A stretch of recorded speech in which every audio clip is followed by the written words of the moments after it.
Shane Skinner is the fourth official. So Melbourne City had no trouble scoring against Perth Glory last season, and you can see the G-up taking place in the huddle here as they look to continue that free scoring form going. Adam Taggart was on the score sheet last weekend. He'll be hoping to keep his good run going, and those Glory fans will be hoping to urge the ball into the back of Jamie Young's net as the super veteran gets ready to try and keep the home side out. It's Melbourne City in the white attacking the left of your screens in this first half. Isuzu Ute A-League men's action continues with Perth Glory against Melbourne City. And that whistle gets us underway as I welcome Phil Moss to the broadcast. Phil, really intriguing game given the differences from last season to this with the two teams. It certainly is, Teo. A lot on the line tonight because we're now 7 rounds in. It's around this time of the season you need to start the engine, oiling the engine, if you like, after such a long off-season. So both teams threatening in their own way. Perth not great on the road, it must be said, but very different proposition at home. And let's see the energy with which they press and how they set up tactically against a Melbourne City team that loves to possess the ball. It has been characteristic of Perth at times, particularly when they are at home, that they will press very aggressively. And a crossfield pass here misses Callum Talbot and goes out for a Glory throw.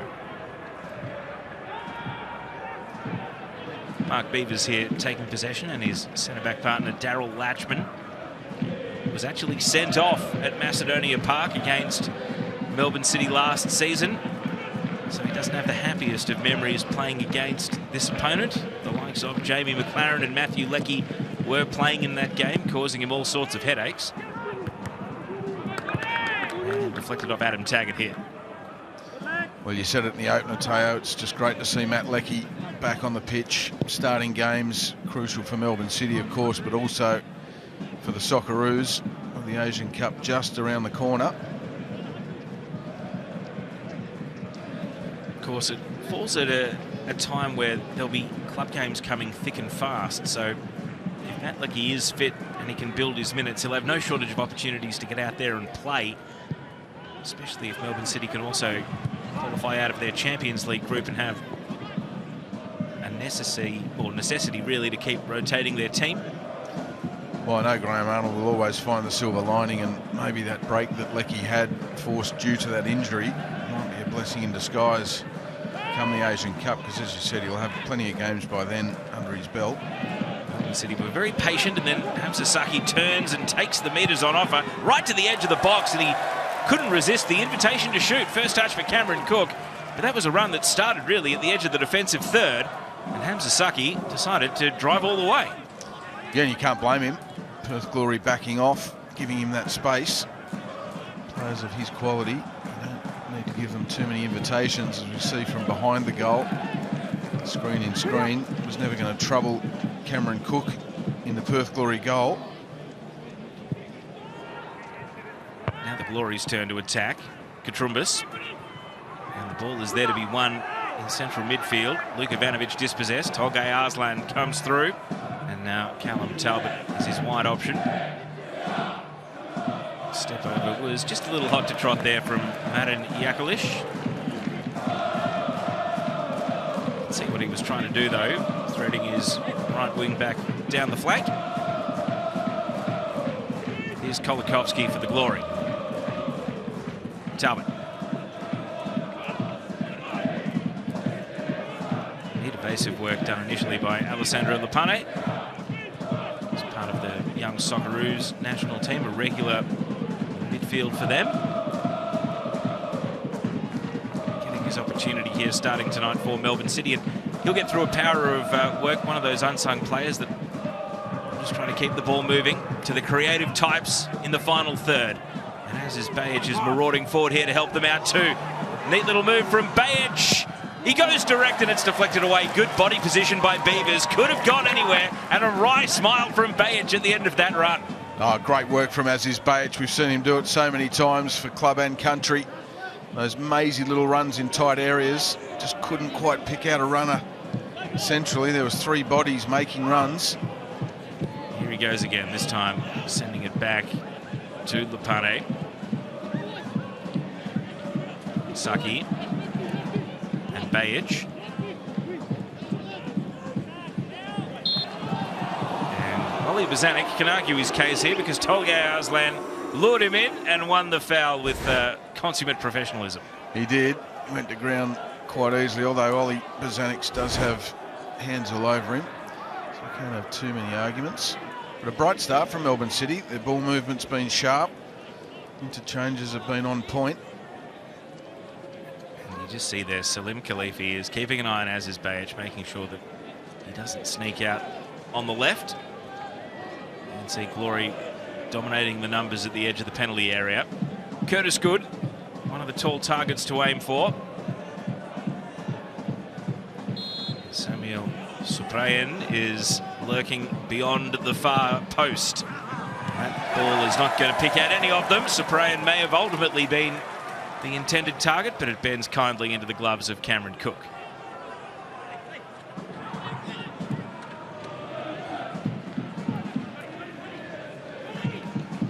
Yeah, he just overhits this, doesn't he, Arslan? A bit too much on it. Sometimes you can try and be too pinpoint with the delivery instead of just putting it into an area. All right, you've got numbers out on the left here. The question is, can they capitalise? Not on this instance. Trent Osler goes back in for seconds. Determination to win the ball back, but his cross was dealt with. And now Bozanic. Speculative ball that clears all and sundry. It is out for a throw.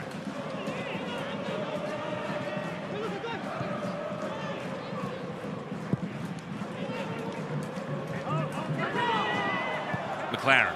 And his pass is going to be retrieved by Darryl Latchman.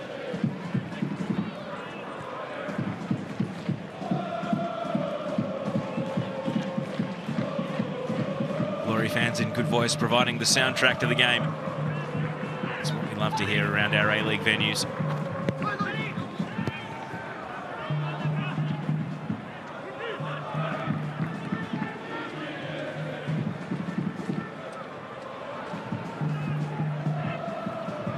Make of this, Mossy. Very patient from both teams. City don't want to press. Perth Glory don't want to play the ball until they press. Yeah, that's right. Ollie Bozanic dropping in to make a back three in build-up for Perth Glory. Then you've got to make sure the fullback starting positions are good so you can play those penetrating passes. You're right, Melbourne City aren't going to go and press too high too early. The road trip to Perth. Be smart about how you use your energy. So a bit of a staring contest after a brisk first 5 minutes. Now the chess match begins. Someone's actually got to pick up the pieces and move them up the board. Here's Bozanic. And he's looking to distribute. And maybe that is why he was taking his time, because that was definitely trying to force something that wasn't there. Well, that's a credit to Melbourne City's defensive shape. Reno Vidmar, you can see how he's set them up. And to beat that defensive shape, you've really got to move the ball side to side quicker than what Perth were, and use the width to try and open the spaces to play through midfield. Now we see Kolakovsky leading a more aggressive press at the other end, but you can see the gaps that Melbourne City are able to pick out. Curtis Good finds as is Bajic. And Kolakovsky got a little deflection on that back pass, which was intended for Suprayen, but it finds its way back to Jamie Young safely enough.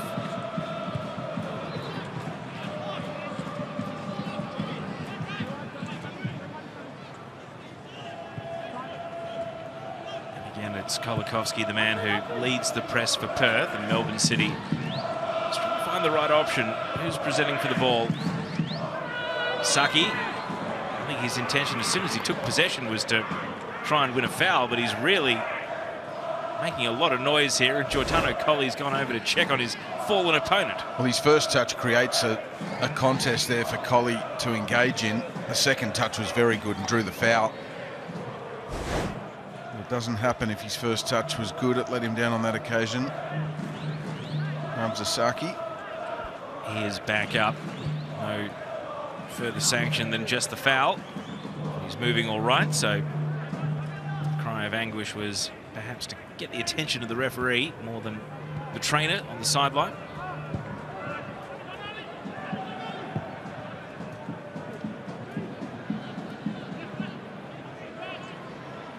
two players stepping on each other's toes. Lupane just takes charge and says, back off, Saki. Let's keep possession. Bajic, curling ball, headed away by Latchman, and now Melbourne City can reset in a more advanced position. Aurelio Vidmar, the former Socceroo, still establishing himself in charge of this Melbourne City team. Well, he's hit the ground running, hasn't he, Viddy? A lot of games, both here in the competition, the domestic competition, the Asian competition. Great to see him back in the A-League, though. Aurelio Vidmar, a real personality of Australian football. Experienced coach now, having spent many years in Asia. Of course, in charge of the Australian under-23, Ollie Roos as well.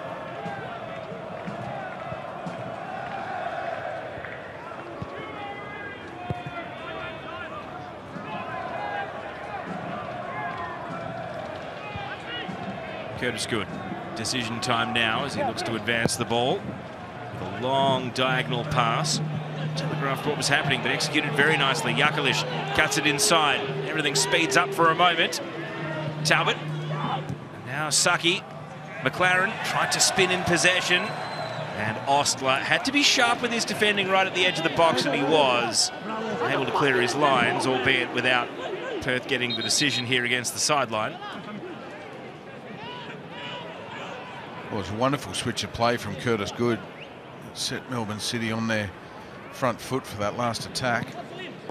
Jakalic. He seems to be the player that wants to change the pace of the game whenever he's in possession.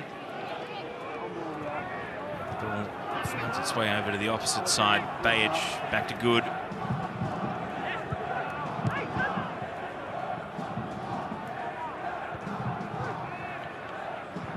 See the action areas. Midfield battle, very much so. It's not really tilting either way at an attacking end at the moment. Melbourne City taking over possession as you might expect.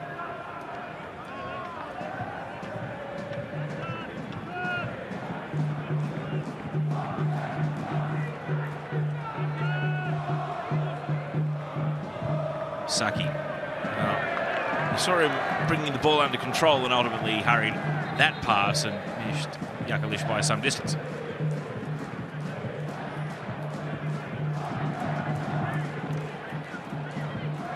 Giordano Colli combining with Trent Ostler.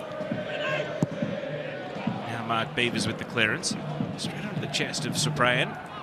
Talbot. Salim Khalifi yet to get into the game in an attacking sense. He's a great player on the ball. He's been a bit more defensive-minded so far in the contest. Curtis Good's the player that City are trusting to distribute at the moment. This time he defers to as is Bajic, and Bajic says, no, stick to the plan. Curtis Good, the more incisive pass here, but ended up picking out John Katrumbas. Shallow clearance from Cook, and it does tail out, landing in the Perth Glory technical area.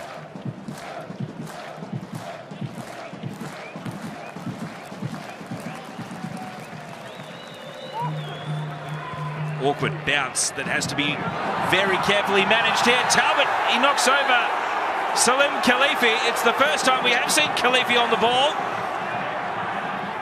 And the referee reaches for his pocket to show a red card. Extraordinary. Well. On first glance, I think that's harsh. I think there's still a lot of ground to cover to call that the last offender. It's a lack of communication between the two defenders that gets him into trouble in the first place. Daniel Cook did not hesitate. Out came the red card. Callum Talbot hasn't left the field. I think he's almost anticipating a VAR intervention from Sean Evans, who's in the booth. Glory fans have made their mind up. Salim Khalifi, the man he fouled, even chiming in for a word. And it is going to be a VAR review. So, talk us through the process of what we might expect here. Well, as I said in my opening comments, I think it was harsh. I don't think that can be adjudged to be the last man for a straight red card. I think there was still too much work for Khalifi to do, and another defender in close proximity. Cyprian's close enough for me, and you've got Curtis Good as well racing across to cover the ground. Yeah, so I mean, Curtis Good is literally goal side of the ball, just. I think this should be overruled. I don't think that's a straight red card for last man. Assistant VAR next to Sean Evans in the booth is Kearney Robinson. If he escapes the clutches of Talbot there, Curtis Good is well within reach to cover. So what's the conclusion?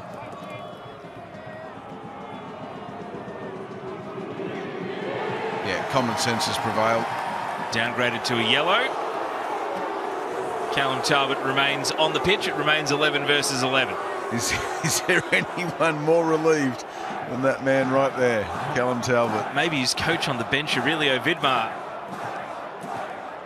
And you see how far from goal the free kick is. The Shed making no secret of how they feel about the decision.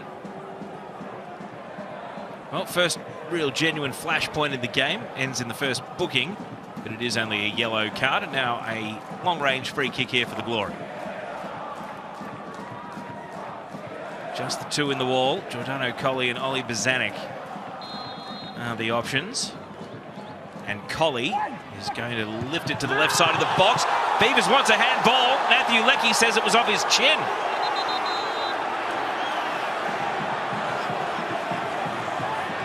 Players surrounding the referee.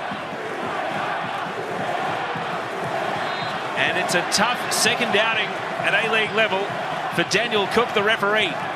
What a pressure cooker to be thrown into. Well, Mark, the 15th minute down is the moment that this game changed course. First of all, that big decision on Callum Talbot, and now this one being waved away. But what it's done is it's brought the crowd right into this game, which will lift the intensity. So the decision for now is a corner. Perth have got a couple of tall targets to aim for. Latchman, Beavers. It's all about the delivery from Giordano Colley here. The free kick was teasing enough. He's been told to wait. Matthew Leckie was very quick to point to his chin and his neck, saying that's what it hit. As Beavers was to go straight to his hand. Surprise, surprise.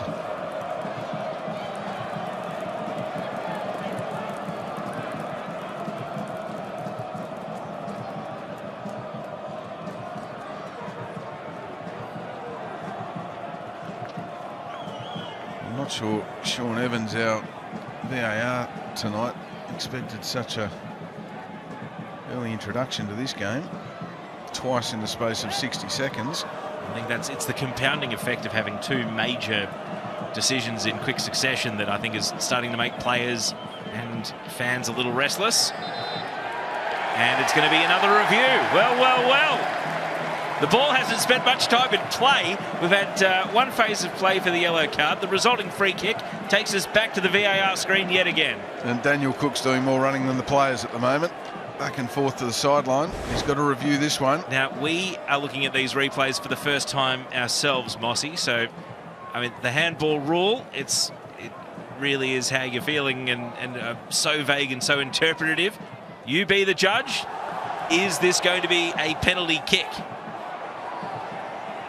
I think it has to be. The hand is in an unnatural position according to the laws of the game. I'm not saying that in my estimation, is an unnatural position when you're striding out. But the other thing to look at here is that there is no chance for Matt Leckie to react. But I think it'll be a penalty. Perth Glory are going to the penalty spot. Handball given against Matt Leckie. And so the Shed, who were booing and protesting after the red card for Callum Talbot, was downgraded to a yellow. VAR is now their ally. And in the context of the game, this is so important for the Glory to strike first here. Yeah, this is a huge moment for Perth Glory because Melbourne City came out of the blocks quicker as far as their ball movement and sharpness in possession was concerned.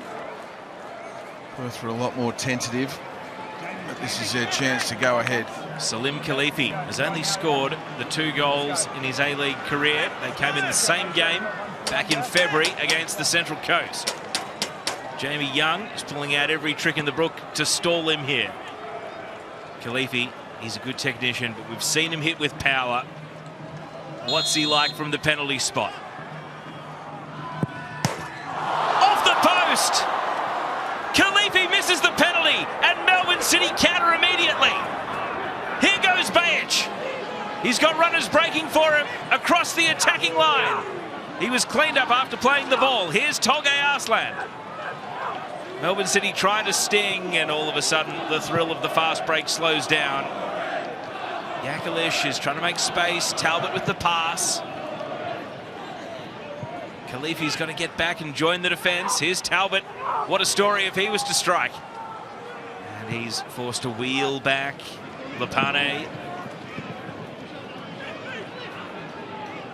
What a remarkable 5 minutes or so. And it all started with that man Khalifi being brought down by Callum Talbot from what we thought initially was a red card.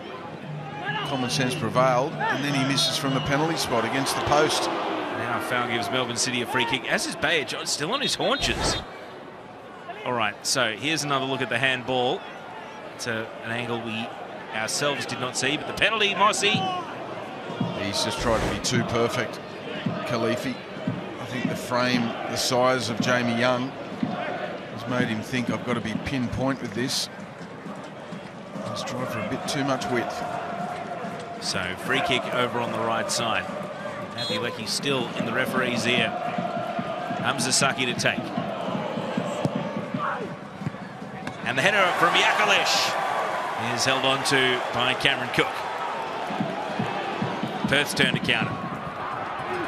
Still trying to bring Adam Taggart into the game as well. Beautiful touch. And now Colley. Taggart wants a return ball. And he just broke behind Saki, who intercepted. Lapane muscled off the ball. Play continues. End-to-end stuff at the moment. The game has sprung back to life. A bit of a laboured step over there from Luka Ivanovic, and then he gives possession away right when the Glory needed him to swing it across.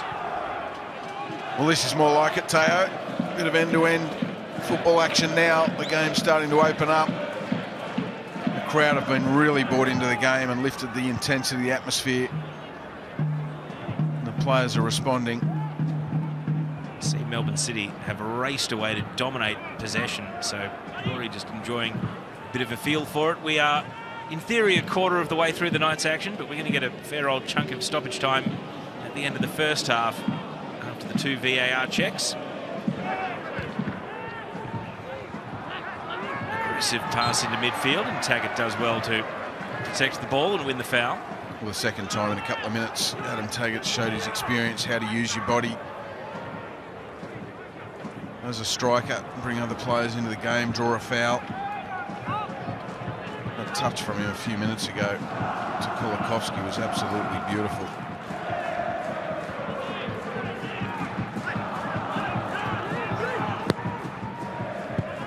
Colley. Now the bounce of the ball has been a bit awkward for City to adjust to. You don't boot too many high ones in the air during the warm-up, do you, Mossy? And judge whether it rears up off the turf or plays a little bit dull. It's caught him out a couple of times now. Taggart couldn't roll with it this time. Suprayan comes through. And, oh, what a step over from Arslan. Clever. Outfoxed Colley, who's trying to get back but can't make ground. And now Leckie has only McLaren to aim for in the box. Leckie, clever. Ducks back inside, says goodbye to Katrumbas. McLaren's header! And it slides wide of the far post. Oh, he was just searching for that McLaren. Brilliant work on the left by Matt Leckie.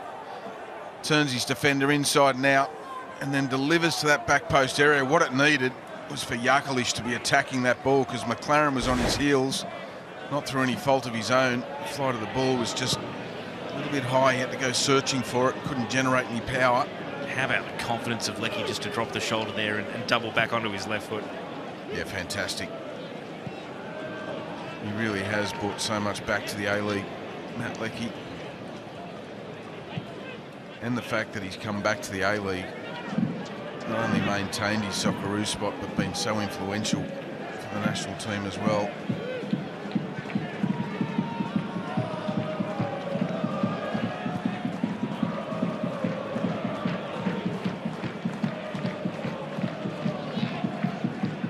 Collie has to be careful here as the Melbourne City press almost spilled the ball to McLaren. Cook out of his area, taking preventative measures.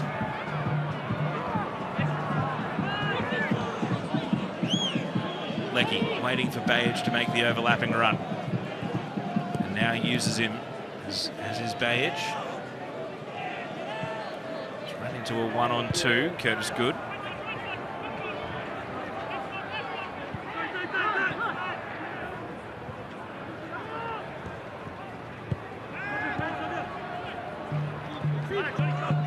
Saki.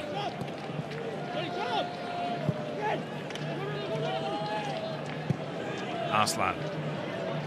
Talbot has Jakalic on his outside. Jakalic against Osler. Tries for the burst of acceleration, and Osler, to his credit, is able to defend one-on-one, avoids conceding the corner.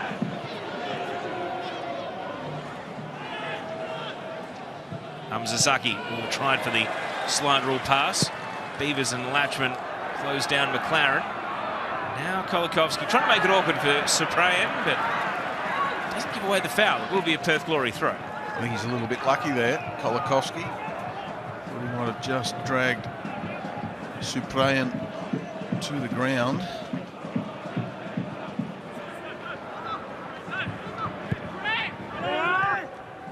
Katrumbas. Misses Ivanovic with the pass. Melbourne City take over. Arslan with plenty of space to dictate from midfield.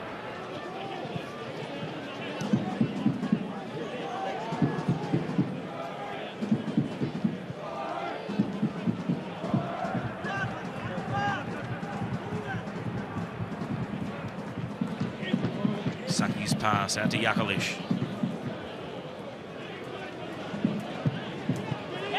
Lopane. Jakalic. So Hamza Saki hiding behind the referee. And a curving shot. Woodwork struck at both ends. Well, it was a great long shot, but it did not catch the ricochet that Melbourne City needed. Well, that came out of nowhere. Hamza Saki, look at that, hardly any backlift whatsoever, with a snapshot against the post, the far post of Cameron Cook. Almost a brilliant goal. He's had a couple of chances tonight, Hamza Saki. He hasn't scored a league goal since October 2022 when he was playing for Auxerre against Ajaccio in Ligue 1. So he's got itchy feet at the moment. He wants to score his first A-League goal. Think of that chance earlier in the game when he went on that rangy run forward. Cameron Cook was equal to that one, but on that occasion, it was the width of the post away.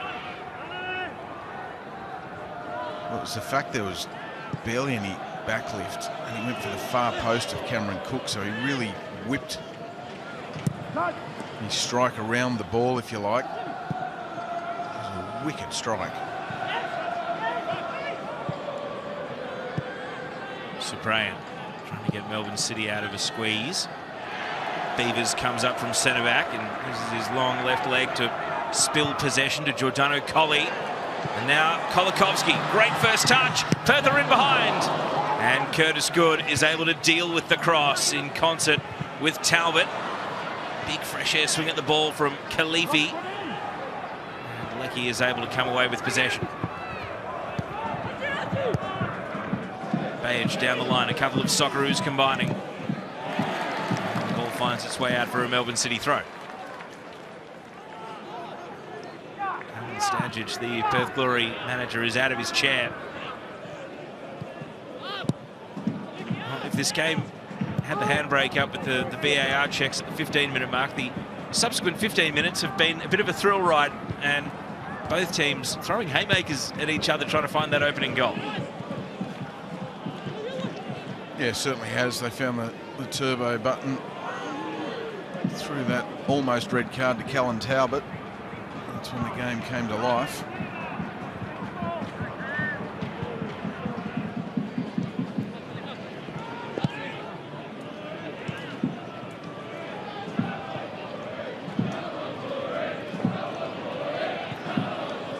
Saki's not really put a foot wrong tonight until that pass right there, and you can see how disappointed he is that Melbourne City coughed up possession.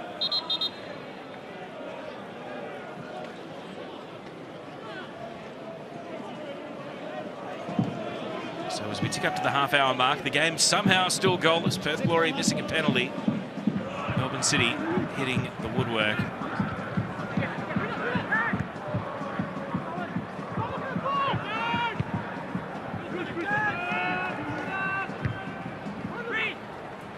Head tennis. Janovic is the one trying to get it back down on the ground.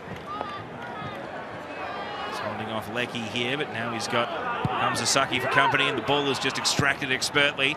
Arslan driving a crossfield ball that's got so much power on it. It bowls over one, and Yakalish, well, he draws a save, but it was a deflected shot. Beavers took most of the sting out of it. And I think Yakalish just waited and waited too long then. He was in two minds whether to hit it early. Well, the ball was bouncing nicely for a volley, and I think that was the better option. In the end, he just gave them too much time. If you watch the ball come down now, I think that's the chance to volley it. And now Talbot on the spin, high and wide, but a tough minute for Trent Ostler over at left back, because it was the crossfield pass that knocked him over for the initial chance, and then he was doubling back there against two Melbourne City opponents, but the shot wasn't able to make him pay. No, I think he needed to back his technique there, Yakalish. He didn't need that touch, just put your laces through it. If you get your technique right, you can get good top spin up and over the goalkeeper. Another chance gone begging.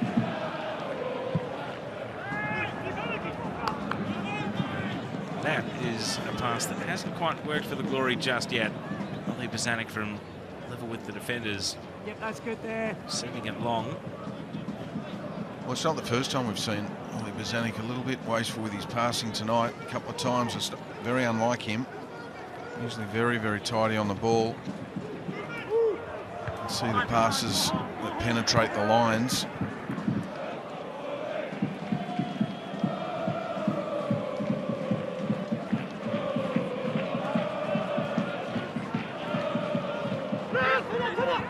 Latchman, body language said, what are my options? Katrumbis was the answer. The ball is sent back to where it started. Bozanic closing in on 200 A-League games, which is quite an achievement given how much of his career he also spent overseas. Game number 189 tonight in the A-League men's competition. As the ball finds its way out for a Perth Glory throw, down deep in attack.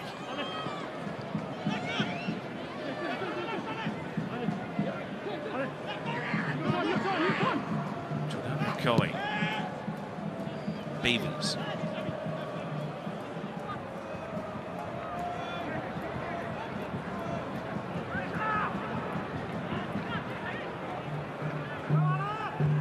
Coley exchanging passes in tight spaces with Kolikovsky. It was all a little bit helter-skelter, but Perth do keep possession. Ostler turns and plays it back to Coley. His pass was blocked by Yakalish, who, with the help here of Lapane, can launch a counter-attack. McLaren, a little bit too hot for Arslan to capitalise on.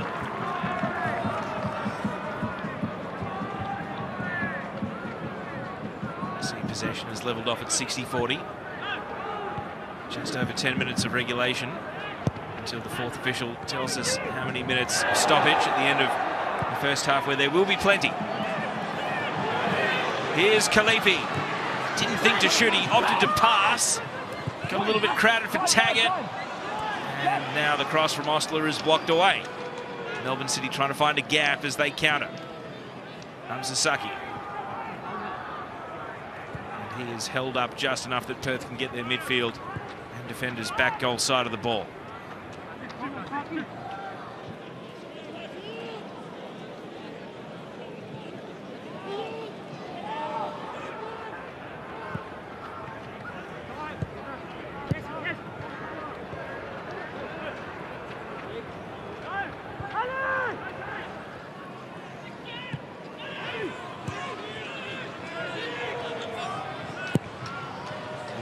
into the last line of defence. Jamie Young, aggressive header coming through from Osler, but straight to Subrayan.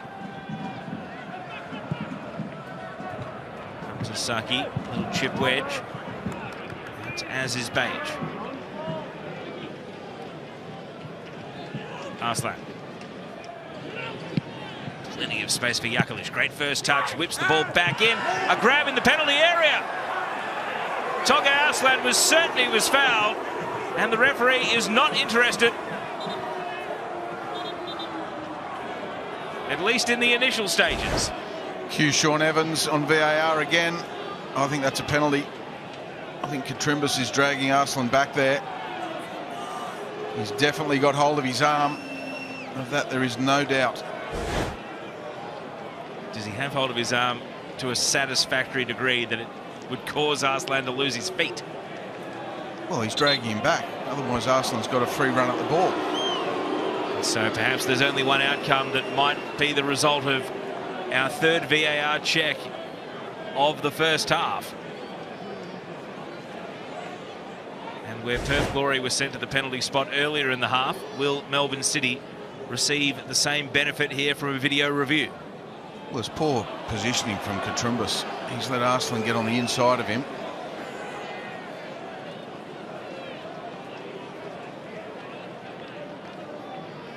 His body position's all wrong.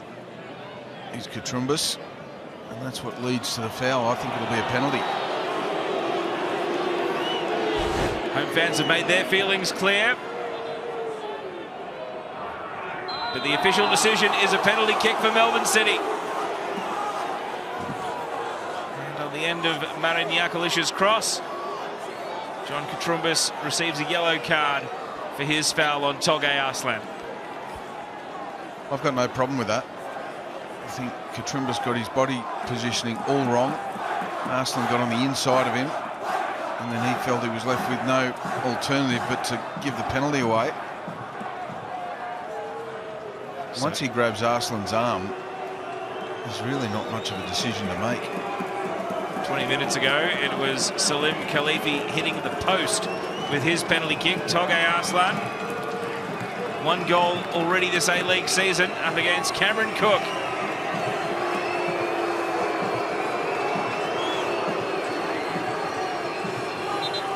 Home fans making plenty of noise, trying to put off Arslan here. Here's the penalty then. Togay Arslan dispatches the penalty, and Melbourne City take the lead in Perth. And after winning the penalty kick, he puts it away with authority. Melbourne City 1, Perth Glory 0. Well, he wins the penalty and he dispatches it with real assuredness. Does Togay Arslan. It's a fantastic run in the beginning to earn the penalty. Just changed his angle slightly, and on the Harvey Norman replay you can see him straight into the ear of the referee Damien Cook, and then he dispatches that with real confidence. Just waits for Cameron Cook to make the first movement, and then drills it almost down the middle to give Melbourne City the lead. And he enjoyed that, Togay Arslan. Liverpool fans might remember he actually scored against them in the Europa League back in 2015 in a tie where Besiktas took Liverpool to a penalty shootout, in which Arslan was also a penalty taker. So seemingly no shortage of confidence over the penalty spot. I don't think there's any shortage of confidence anywhere on the football pitch from Arslan. A wonderful football player.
Cook sends the ball out to the left. As we rejoin you, we do apologise, but we have live pictures. 42nd minute, no change to the score. Perth Glory 0, Melbourne City 1. Tolgay Arslan's penalty. The difference between the two teams.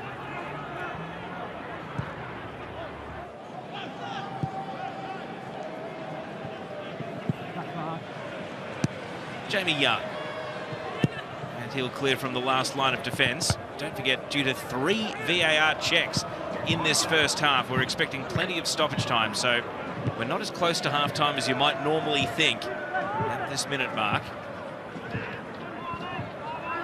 Melbourne City trying to consolidate on their advantage. Hamzasaki's been central to everything so far in the game.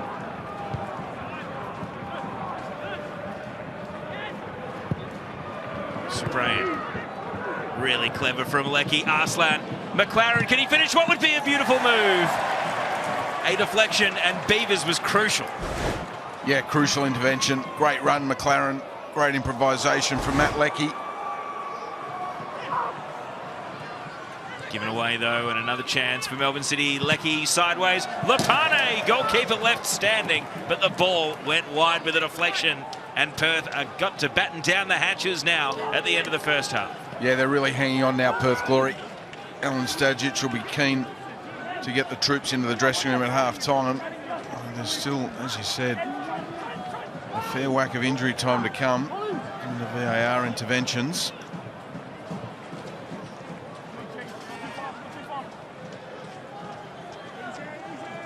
No Melbourne City players inside the 6-yard box as Arslan lines up this corner kick.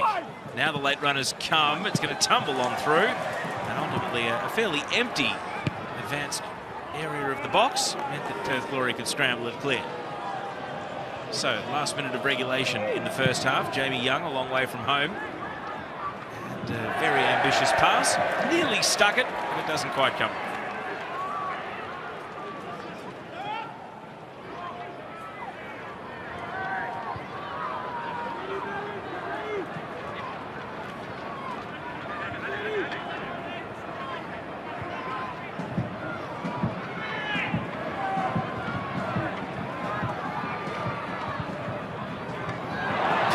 Making a run on the underlap, and he's got space to work with, but Samuel Suprayan made himself big and put it behind for a corner. And Adam Taggart is asking the question, why wasn't the delivery to the back post? There's a lot of bodies in that central area.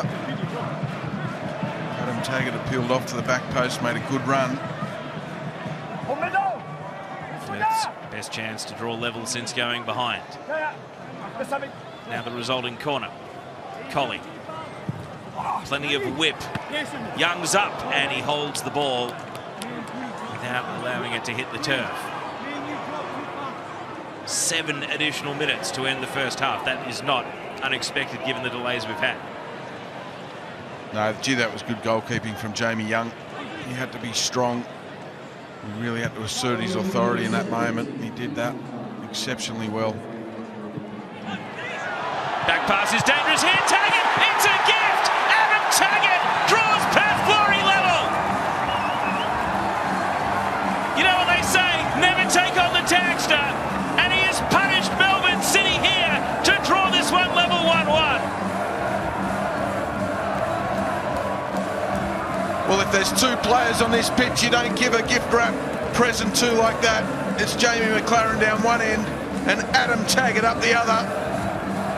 Doesn't he make Melbourne City pay for a horrendous mistake right on the stroke of half-time on the Harvey Norman replay? It's just poor awareness, poor execution, poor body shape from Lapane. He will not want to see the replay of that, and he will no doubt incur the wrath of his coach Aurelio Vidmar at half-time, but that matters very little to that man there, Adam Taggart, who made absolutely no mistake. It's his 9th career goal against Melbourne Heart and Melbourne City in just 14 appearances. And that includes a hat-trick for Newcastle against Heart back in 2013 and a double for Brisbane Roar against Melbourne City back in 2018. And how the momentum has swung. 1 minute it was Perth Glory holding on for half-time. Now they are flooding forward looking for another. Taggart with his tail up. Here's Khalifi. Drops the shoulder. Cross it. And over the head of Kolakowski. Bozanic on his wrong foot. And you could tell it was his wrong foot as he couldn't find a teammate with the cutback. What brilliant work from Khalifi in the first instance. Look at this. Just sells the dummy. Brilliant work. And then outside of the right foot, improvises. Just caught Bozanic off balance. Gee, hasn't this game come to life? And with so much stoppage time to go at the end of the first half, still plenty to come. Halftime team talk on hold very much so, because there's plenty to play for here in stoppage time.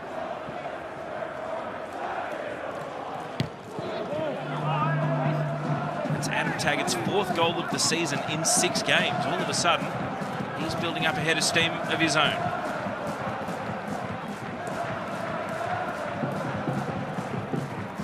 Just went into autopilot, didn't he, Adam Taggart? As soon as that ball was released from Lapane, he knew exactly what he was going to do to take his first touch around Jamie Young, second touch back of the net. Career A-League goal number 59 as well. Good. Firmly struck back pass this time. Jamie Young's now got the jitters. And Curtis Good was nearly kept in by Leckie, but at least he got a bit of distance to clear.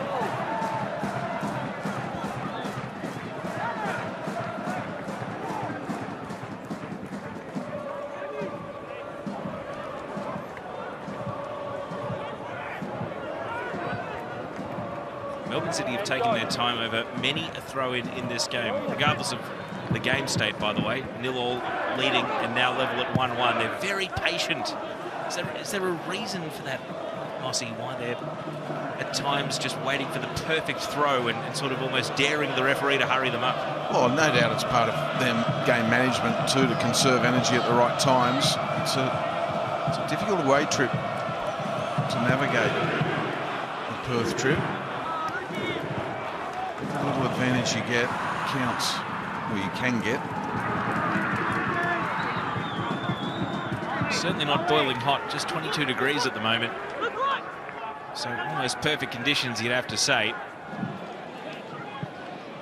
But you're right, it's the travel as much as the conditions that is something that teams have different means of managing. Another awkward high ball for this Melbourne City defence, and Adam Taggart is able to conjure it under his control. But Arslan outfoxed Collie, and now shooting from distance, but Cameron Cook is quick on the backtrack to make sure he doesn't get caught out. Well, you could see it straight away, couldn't you? As soon as the ball broke for Arslan, he was looking to see where Cameron Cook was. He got the technique just right. Not quite the power. Ivanovic trying for the turn and go there on the return pass, but it's sliced out.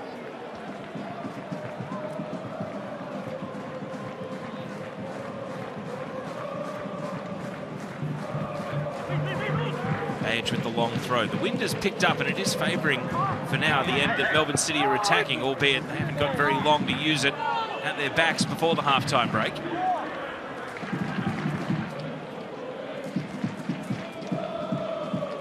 I wonder if that'll become the third character in the duel in this second half. The XG tally you see there. Melbourne City shading it. Both teams have had a penalty, which is generally worth 0.8, an 80% chance of scoring any given penalty.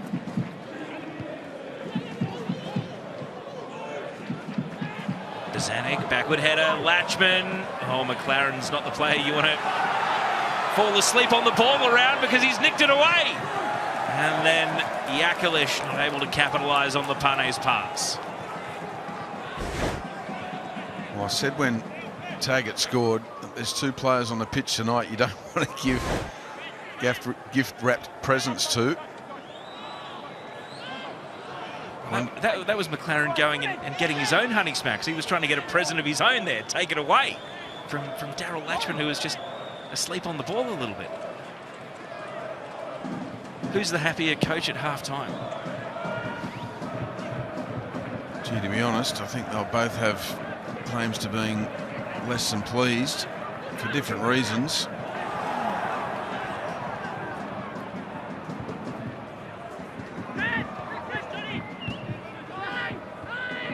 Arslan. And that's the halftime whistle. And what a first half we had. Twists and turns. Both teams went to the penalty spot. Tolga Arslan was good with his spot kick after Salim Khalifi, right next to him there, hit the woodwork with his. Adam Taggart was able to capitalise on an errant back pass around the keeper and draw things level.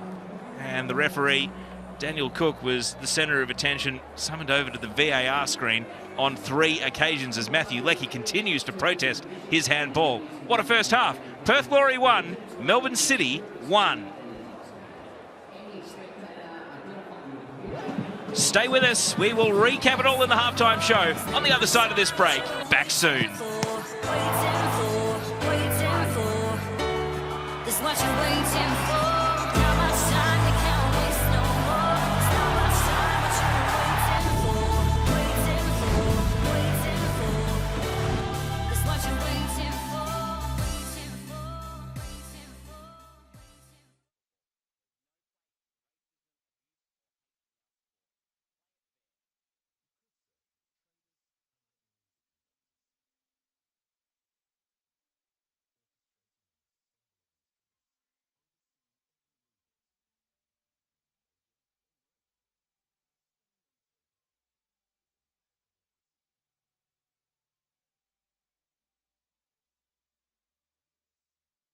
He released.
The global phenomenon Gladiators is back with Australia's toughest competitors taking on our Gladiator champions.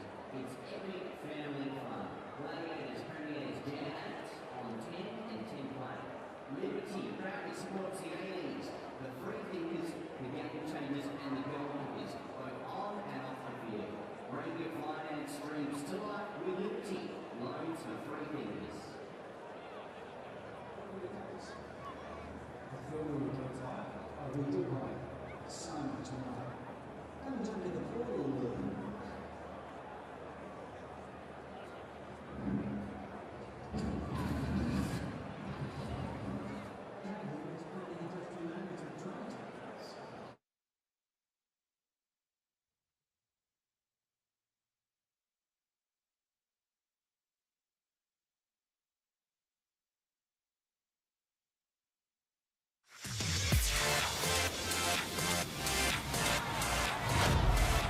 Risdon, he releases Keogh. He's looking for Castro. Castro with a volley! What a wonderful goal from Diego Castro! A class goal from a class act! And it's a night to remember for Perth Glory. Well, that is sublime. Everything that has been said about this player so far this season is probably not enough. What a fantastic strike. Welcome back to the Hungry Jacks halftime show, and we have a wealth of incidents to talk about from that first half, not least Salim Khalifi missing the penalty kick. He's only ever scored in one A-League game, couldn't double that up here. That's a look inside the Perth Glory rooms at halftime. Big team talks going on at the moment. Phil Moss, we were thoroughly entertained given the twists and turns and thrills and spills of the game so far. Well, it was a slow burner for the first 15 that just exploded into life, with a potential red card that was overturned to Callum Talbot. And as you said, both teams with a penalty in the first half. Melbourne City capitalising, Perth unable to do so. It's set up what I think will be a cracking second half. So let's get into the Harvey Norman highlights and take a look at all of those incidents. Firstly, the Beavers header and Matthew Leckie handball. VAR had a look and sent it to the penalty spot, but Jamie Young went the right way, albeit the post was what bailed him out. Yeah, that's right. And then we saw down the other end, this is a foul from Katrumbas on Arslan. Arslan makes a really clever run, just changing the direction of it inside Katrumbas, who then pulls him down, and then Arslan's really not going to miss from the spot. He's such an assured player, such a quality player. His second league goal of the campaign, but then Samuel Suprayan and Alessandro Lopane, well, he just underhit this back pass. Even if he'd hit it firmly, Jamie Young was going to be in a real spot of bother against Adam Taggart. Yeah, that's right. And just a lack of awareness from Lopane about what's around him, what the setup was from Perth Glory. You don't dice with danger like that when you've got someone like Adam Taggart lurking. So what do the numbers say? Well, Melbourne City, the ball-dominant team as we all expected, but ultimately their perhaps most dominant spell of the game was the pressure valve was released with that back pass and the Glory equaliser. Yeah, that's right. Perth found a way to get back into the game, albeit from a big mistake from Melbourne City. But if you think about shots inside the box, 6-2 in favour of Melbourne City, they're probably licking their wounds at half-time as to why they're not ahead on the scoreboard. They've certainly set a platform to go ahead with it in the second half away from home. Won't be easy, but Perth Glory, no doubt, Alan Stajic will be looking for a faster start in the second half to what he got in the first. And let's not forget Callum Talbot is on a yellow card as well, which was downgraded from a red card. Those are the team stats. How about some of the individual stats as well, Mossy? Because, of course, we love to do the Paramount Plus player index, and at halftime, Adam Taggart is top, but Hamza Saki, he's been central to everything. No surprise that the numbers reflect what a good first half he had. Yeah, that's right. I think that's just about right. That list there that we can see of the top five, I'd probably switch Bajic and Cook over, but yeah, certainly Taggart has been ever present for Perth Glory. He's used his body very well on occasions to hold the ball up, bring the midfield into the game, and then the way he took that goal, it was just autopilot for someone of his quality. And so those are Adam Taggart's individual numbers at the end of the first half. He'll be hoping to score A-League goal number 60 in the second half. He is currently on 59 in game number 129 in this competition. This has been the Hungry Jacks halftime show. Hope you've enjoyed it. And of course, we are counting down to Unite round in both the Liberty A-League Women's and the Isuzu Ute A-League Men's. 12th to the 14th of January, 3 venues in Sydney.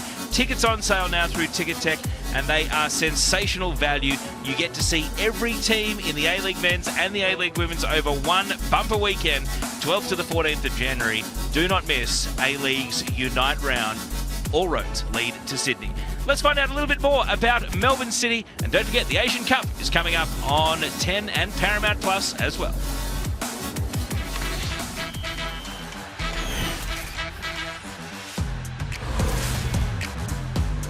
Melbourne City began life as Melbourne Heart in 2009 before being acquired by the City Football Group in 2014. They switched their red and white colours for City Blue, and with the extra investment have since won 3 Premier's plates and 1 championship. For this City juggernaut. The club's recent success has also translated into good business, with the club banking hefty transfer fees for stars like Aaron Moy, Aidan O'Neill, Marco Tilio and Jordan Boss. Jordy Boss has been outstanding for Melbourne City this season. Aside from homegrown talent, a catalogue of big names have passed through the club, including foreigners David Villa, Damien Duff, Bruno Fornaroli and Thomas Sorensen. There's also been a significant contribution from Aussie stars like John Aloisi, Josh Kennedy, Curtis Good and Tim Cahill, who delivered one of the club's best ever goals in 2016. Oh my words! What a hit! The biggest games on City's calendar are against Melbourne Victory in the Melbourne Derby. These fixtures are absolute box office with packed stands and guaranteed drama in every edition. The current squad boasts Socceroos Matt Leckie, Aziz Bayic and striker Jamie McLaren, the club and the A-League's record goal scorer. Jamie McLaren, wow, the best striker in A-League history. Last season, City won the Premier's plate to qualify for the Asian Champions League, but it all went wrong in the grand final. And this season, they'll be looking to atone for that 6-1 hammering in the decider at the hands of the Central Coast Mariners.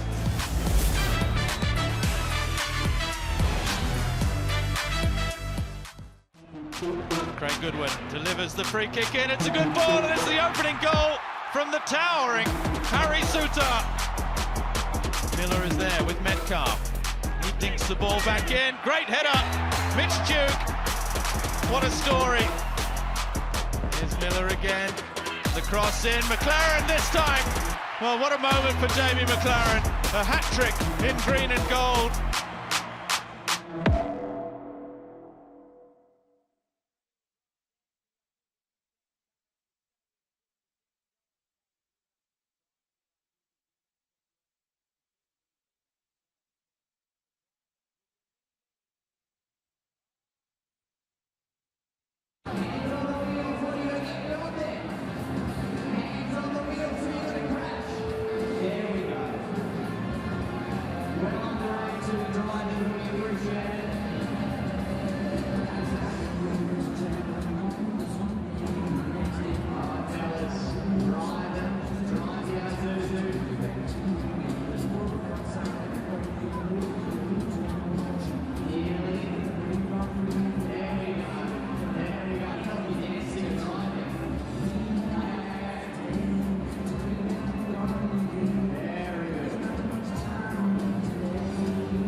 Welcome back to live pictures from HBF Park, where Perth Glory fans are enjoying the halftime break out of the shadows and into the light for the start of the second 45, where the game is currently tied 1-1.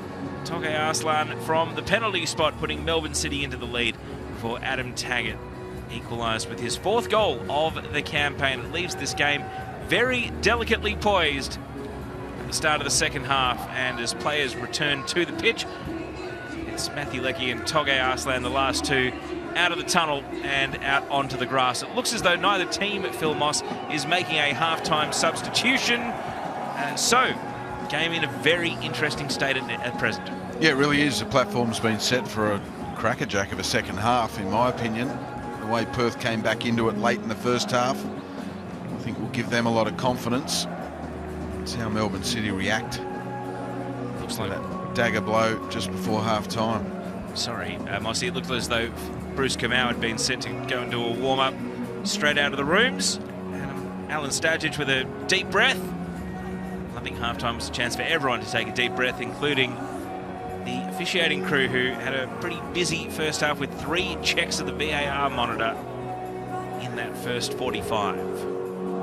John Katrumbis getting back out onto the pitch, last man out for the Glory here to restore their full complement of 11. So what twists and turns await on our Friday night? Kick-off to start the second half, with the game tied 1-1 between Perth Glory and Melbourne City. Immediate foul. Giordano Coley there, having to throw the ball away and just allow the Glory defence to set up. I don't think either of us expected clean sheets at the end of this game tonight, given the action-packed nature of the most recent meeting between the teams last season. Albeit 2 different managers in charge, 2 very different looking teams, but these 2 styles make fights, and so far this one has been quite an entertaining battle to the halfway point of the game. Yeah, that's right. And whenever you've got players the ilk of Arslan, McLaren, Taggart out on the pitch, there's always going to be goals in it. You see the 11s across the bottom of your screen, including who's scored and who's got a card. Curtis Good giving away a corner here early in the second half in front of the shed. And how big a factor could the home fans be here for the Glory? Just 2 losses all season at home last campaign.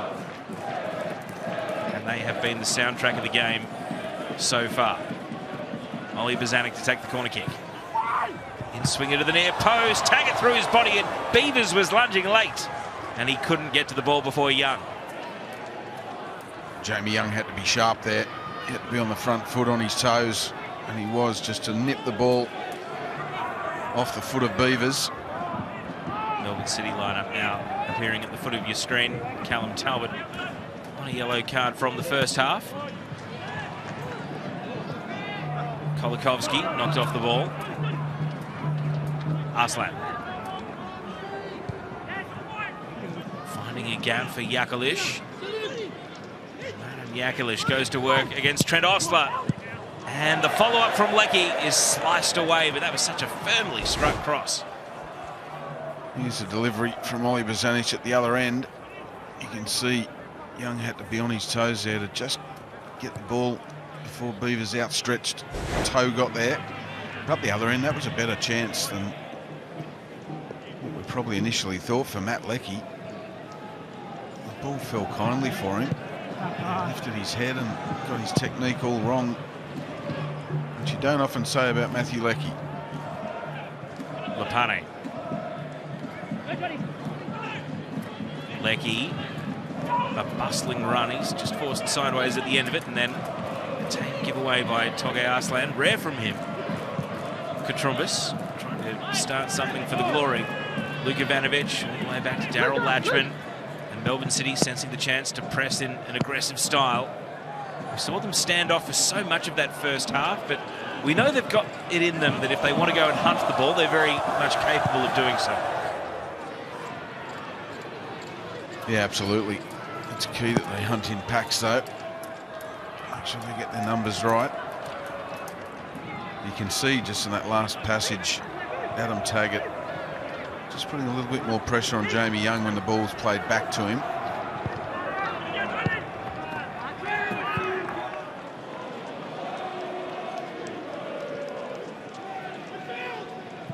Aurelio Vidmar, the Melbourne City gaffer, who will act first, making a substitution as well. So many of the players out there have established themselves as being key to the story of the game so far as well. It doesn't feel like we're ripe for changes just yet. Good to Arslan. And his crossfield pass here is also misdirected, so he hasn't come out quite as sharp as how he ended the first half here, Toga Arslan. A couple of misplaced passes, one short, one long. Latchman almost lost the ball between his feet. Physical aerial contest. Callum Talbot is down and the referee whistles play dead with concerns of a head injury. He certainly threw himself at this, Callum Talbot. I think it's more about the way he landed than any mid-air collision. Trainers are out assessing Callum Talbot. 53rd game tonight for the former Sydney FC player who's been an ever-present for Melbourne City ever since making the move, and they're just checking his arm here. Perhaps a pinched nerve causing him a bit of distress. Yeah, as I said, I think it was the way he landed more than anything that happened in the air. This will give you a decent view of it. Just watch him come down on that right arm, or the left shoulder maybe it was. It's the right arm that hits first, but I think it's the left shoulder that takes most of the impact. And so he has walked to the sidelines. Just having a word to the fourth official, Stephen Skinner. And he's keen to come back on. So medical staff have given Callum Talbot the all clear. Perth Glory with the briefest window of 11 versus 10, but as you can see, the number 25 sprinting back into position. It is immediately 11 versus 11 again.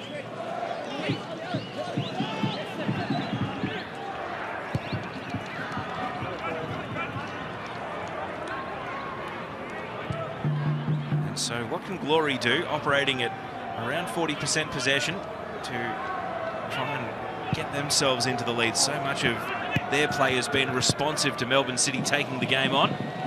Now it's time for Perth to get some ideas of their own, and Salim Khalifi is the live wire that can provide them. Khalifi, Ivanovic leaves it with Taggart.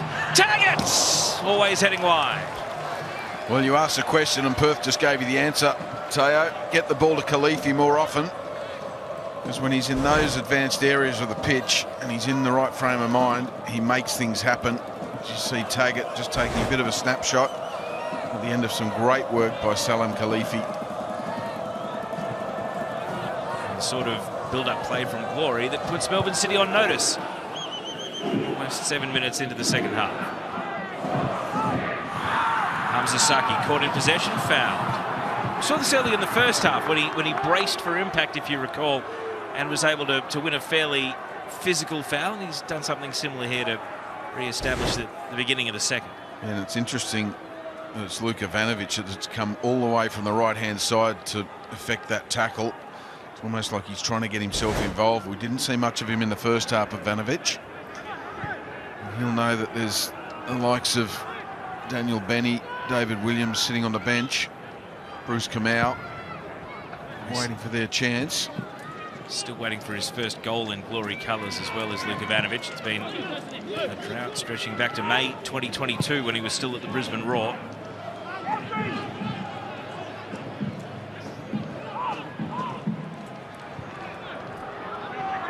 Perth were defending very deep, and Melbourne City just getting into a bit of a bind now as some of the numbers come out and chase. And Giordano Colli perhaps identifying a danger of some sort. He's committed a professional foul there on Curtis Good. Free kick taken quickly.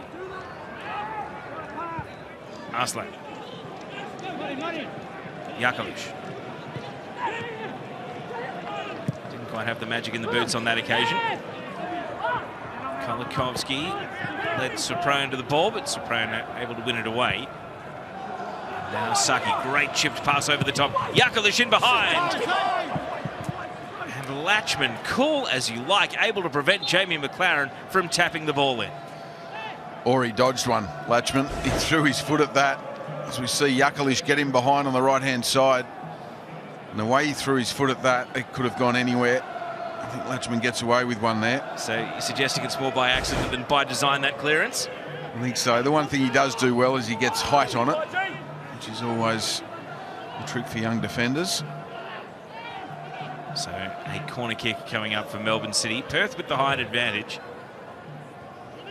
Mark Beaver's not marking any one given player, just occupying space, and he's able to watch his goalkeeper Cameron Cook come through and grab the ball. Not the clearance he was hoping for, though. Saki. Arslan goes to work against Katrumbas, and Katrumbas is able to shut the ball down and feed it to Colley. Should be said too, that last attack by Melbourne City from Yakalish was released by a wonderful pass from Saki in midfield. Osler trying for a bending pass of his own, but intercepted by Talbot, who's shaken off the knock from earlier. Looks to be back to full health. Yakalish can see it's a little bit of territory with the square ball.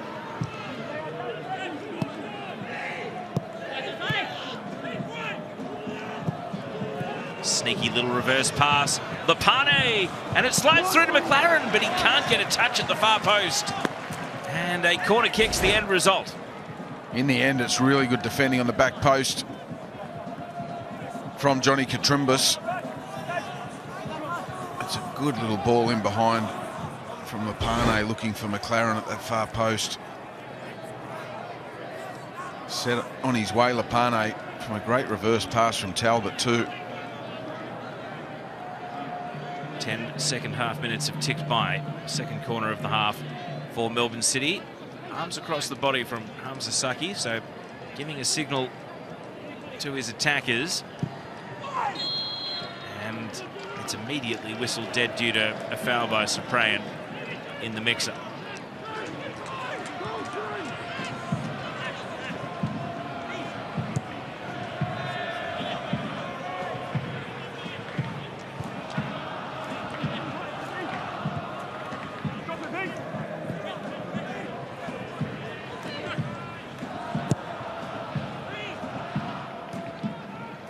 Was Cameron Cook's outlet pass. Now Kolikovsky, clever, heads around onto his own touch and is able to open up the pitch for Osler. And now space open for Trent Osler. Jacks back onto his right. Khalifi, the crowd rise, but the ball rises too much. Well, that's a shame for Perth Glory. That was a disappointing end to a really promising attack. Kolikovsky central to it, really drove into that middle part of the field. First change of the night coming up. You did flag it, Mossy. Luka Ivanovic coming off, and the youngster out of the Joeys, the Australian under-17 team, Daniel Benny, comes on. Continues to establish himself at A-League men's level. 7th appearance. Ivanovic's wait for a goal in Glory Purple continues. And the youngster Benny, who really made a name for himself in that pre-season friendly against West Ham, in addition to scoring for the Australian under-17 team at their Asian Championships, is now on as an impact sub just before the hour mark. Melbourne City through Yakalish to welcome the new sub with a goal. Talbot, Lepane. Talbot creating his own space, but didn't like any of the passing options ahead of play.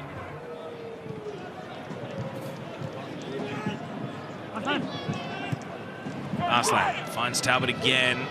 Little sidestep now. Lepane deflected only as far as Bayage, but it hit his standing foot.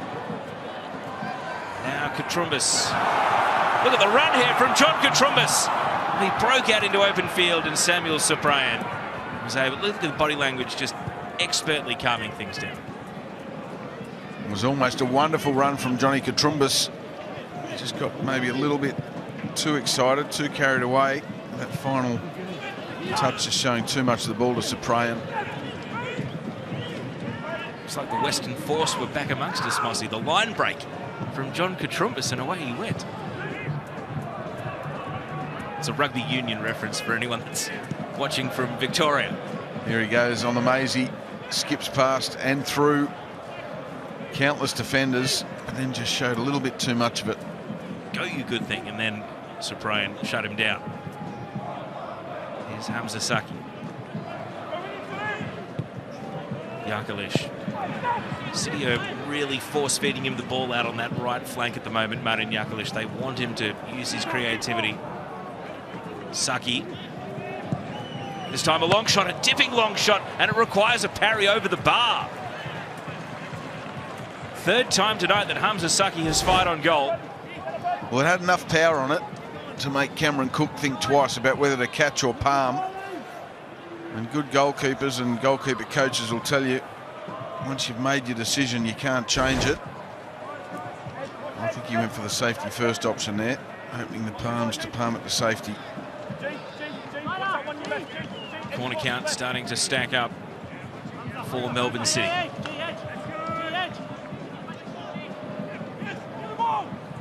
They go for the variety of a short corner. Saki, a long shot a moment ago.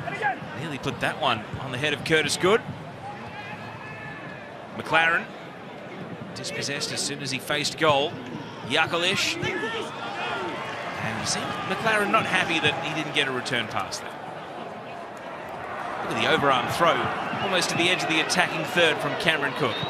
Great distribution. Adam Taggart not able to match it with that pass to Daniel Benning.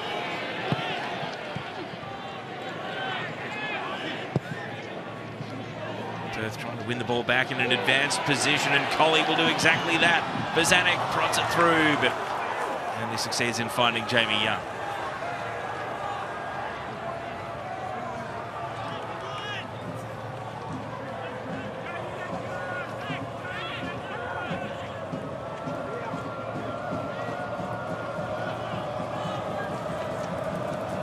Stajic, the first manager to turn to the bench. We've seen just the one sub made in the game so far. Daniel Benny coming on for Luke Ivanovic. He's going to be chasing here because this is his opposite number in Aziz Bajic, the left back, over on that flank. When Lecky ran out of real estate against the touchline.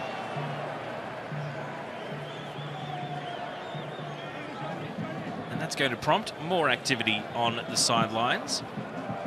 And it's Alessandro Lopane who is coming off. And after making his 200th senior A-League men's appearance last week, Stephen Ugarkovic comes on. But there's a look at Lopane, who's one of the more combative players in the game, up there with Toge Arslan for duels one. And here is Ugarkovic, who is still trying to find his way back into the starting 11 at the moment. Has featured in every game for Melbourne City so far in the A-League this season, though. And a foul here.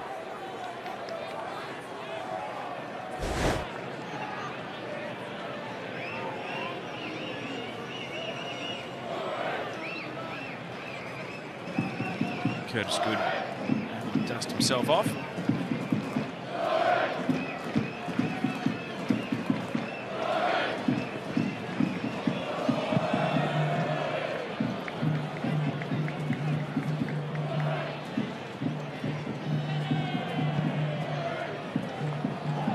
Around the corner, Cyprian wins the header.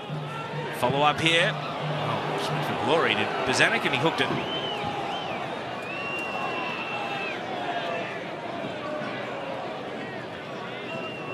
Well, that would have been a worldie.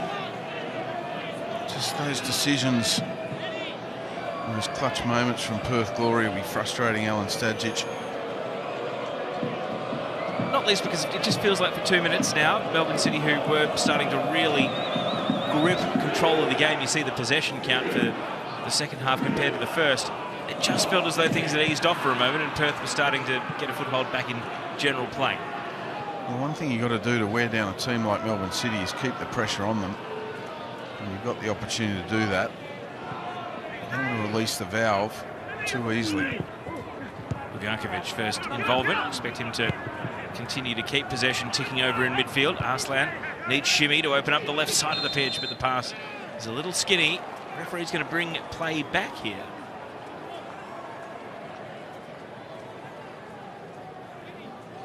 Yeah, it was a misplaced pass from Arsenal only because of the attention of Colley, which the referee spotted.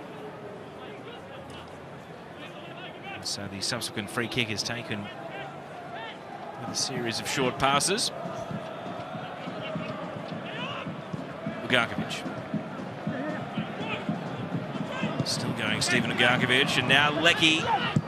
The shot's there for Arslan, and he put it straight at Cameron Cook.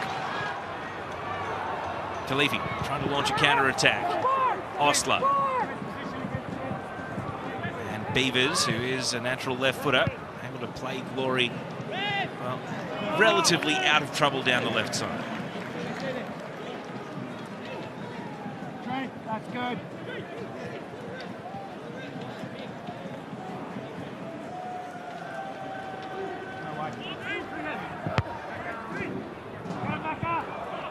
Bouncing over McLaren.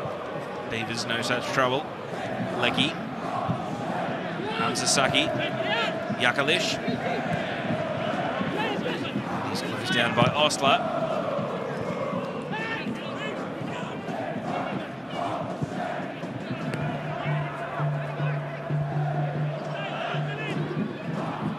As is Bajic, goes to work against Katrumbis. Lifted across. Leckie! Melbourne City take the lead, and it is their Socceroo star, Matthew Leckie, that makes it 2-1. And the countdown to the Asian Cup is looking good for Matthew Leckie. He scores on his first start of the A-League men's season. Well, it's Socceroo who created it, Socceroo who finished it. As is Bajic with some brilliant work down the left-hand side on the Harvey Norman replay. He just gets at his defender in Katrumbis and then lifts it into a great area. He knows the strength of Matt Leckie, his Socceroo teammate, his club teammate in the air, and knows he's just got to lift it into the right area. And look at that from Leckie. He absolutely monsters his defender. And there is zero doubt in his mind that he's winning that ball for a simple finish in the end. And it's Beavers, no less, who he climbs all over legally. Fantastic goal, Melbourne City. Means a lot to Matthew Leckie. He scored in the corresponding fixture last season. That was over at Macedonia Park. And now he puts his mark on HBF Park as well to make it 2-1. 25th A-League men's goal. And he enjoys playing against Perth Glory because, in fact, that is 3 games in a row he has now scored against them. 4 in 10 career against the Glory, both before and after his lengthy spell in Europe. And you point out that he left above Mark Beavers there.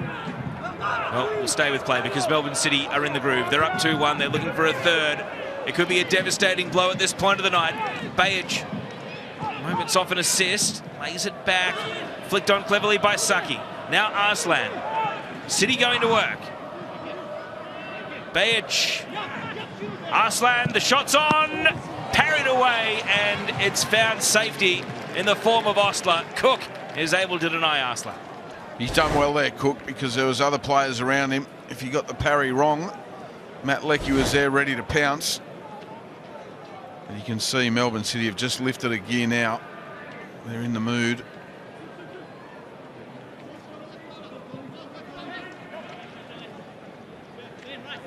Deep in attack, around 2/3 of the way through the night's action.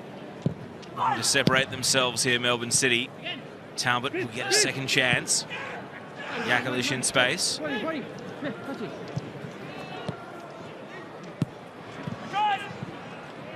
Arslan held the ball up just enough. Colley able to interrupt. And intercepted by Suprayan.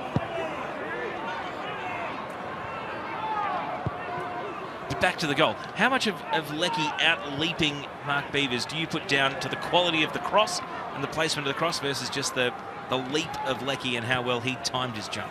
Well, I think it's the understanding, too, between the two players. Leckie knows that Bajic in that position is just going to lift the ball, and it's up to him to attack it.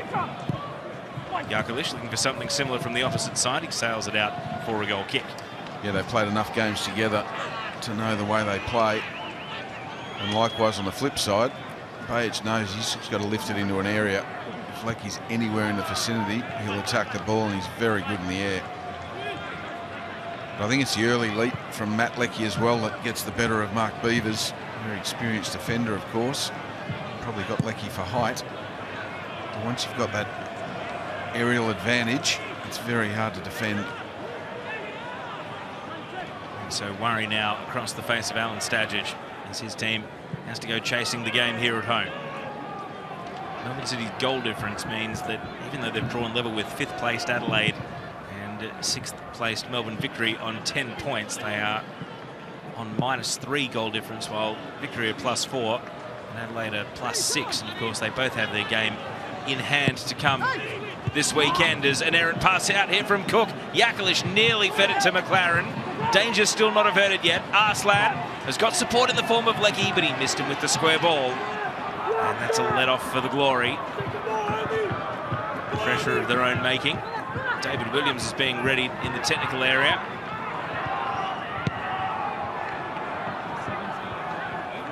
And it's another pass that is slightly underhit, and so it finds its way to the sideline. That might prompt activity on the bench. Yes, we can do it. We can do it if you want. We can do it. Sub. Looks like Leo Natel is going to be coming on for Melbourne City.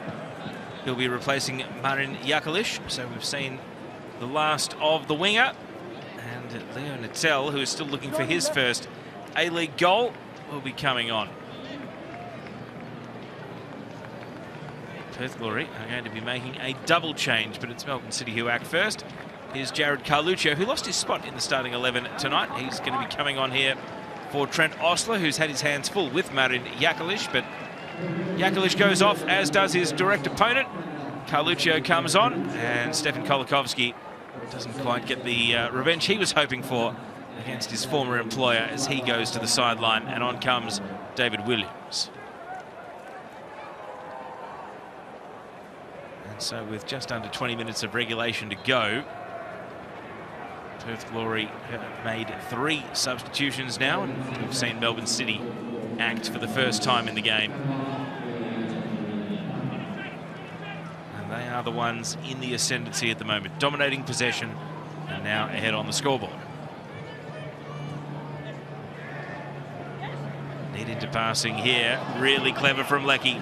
A little back-heeled scoop to Bayage. Bayage surrounded by opponents. Saki. Bayage with space this time. Drives it across. It's going to slide through the penalty area. The initial diving header from Leckie. Leo Natel couldn't make ground at the far post. Well, there's that combination again. Bayage just with a laser-like cross that finds Matt Leckie. Leckie didn't quite get the purchase on it he was looking for. It's still alarming amount of space inside that box for Matt Leckie from a Perth Glory defensive point of view.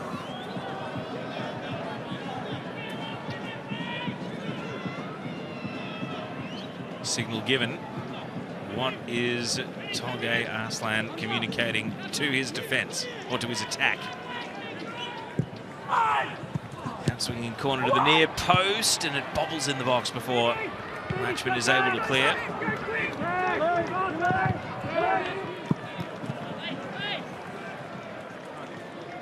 Johnny, no further. No further. What is Perth Glory's response here? Mossy, we've seen the double change now after the goal.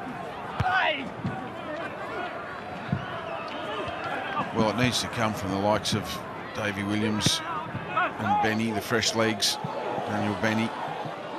Williams trying to get involved straight away and cause a bit of chaos, but Curtis Good was composed.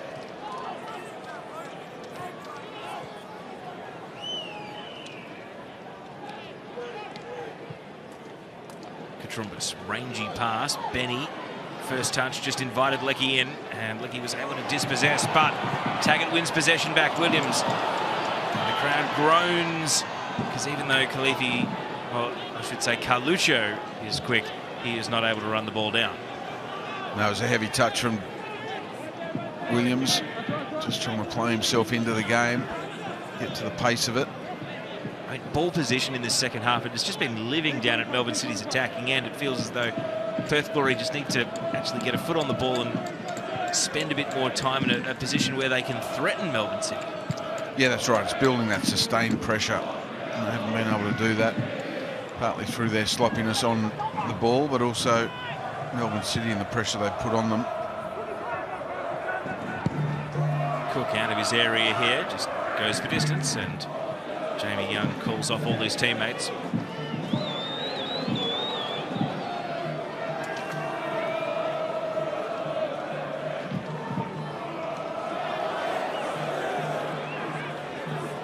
Melbourne City avoid defeat tonight, this would make it just one loss in their last 7 against the Glory, which, when you consider that Glory still lead the all-time head-to-head 17-12 in terms of wins, it does reflect just how far out ahead Glory had got in the head-to-head between Hart/City before the Kiz Norbo era really swung things back. Here's Williams. Perth on the hunt for an equaliser. Khalifi, cut back. Taggart legged. And his shot lacked power as it was cleared away. And now Melbourne City can punish in the other direction. Arslan to Leckie. He's got Natel and McLaren ahead of the ball. And everything slows down just a little. Tolgay Arslan trying to speed it back up.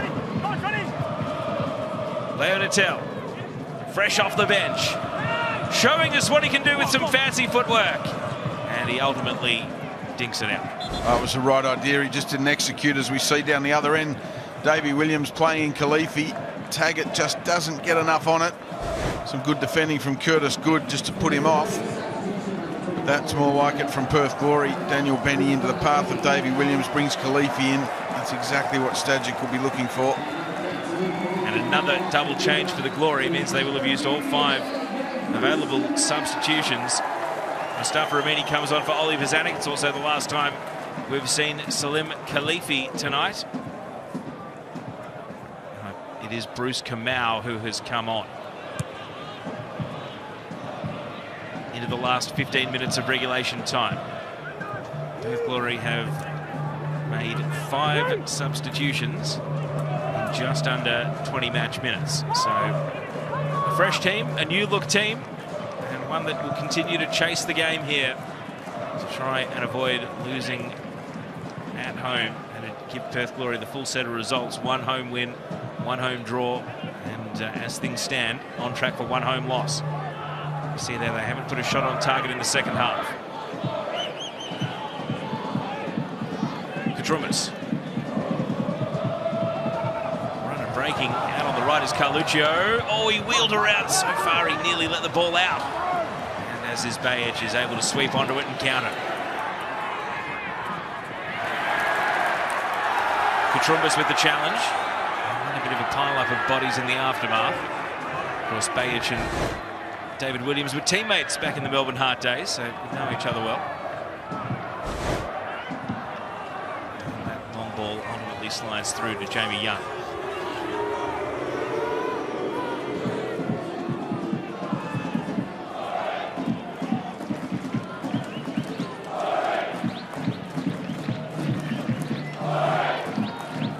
Gargovic steps around Collie.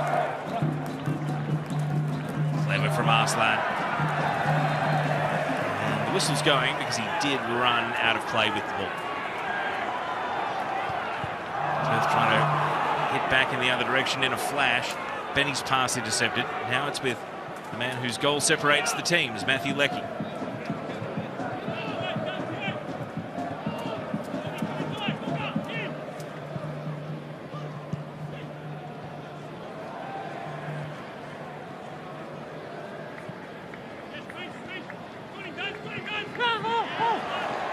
Saki goes to ground. Latchman thought nothing of it, as did the referee. Play continues.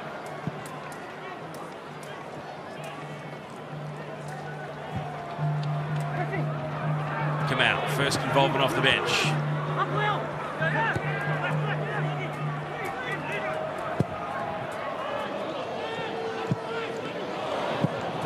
Carluccio, all knocked away.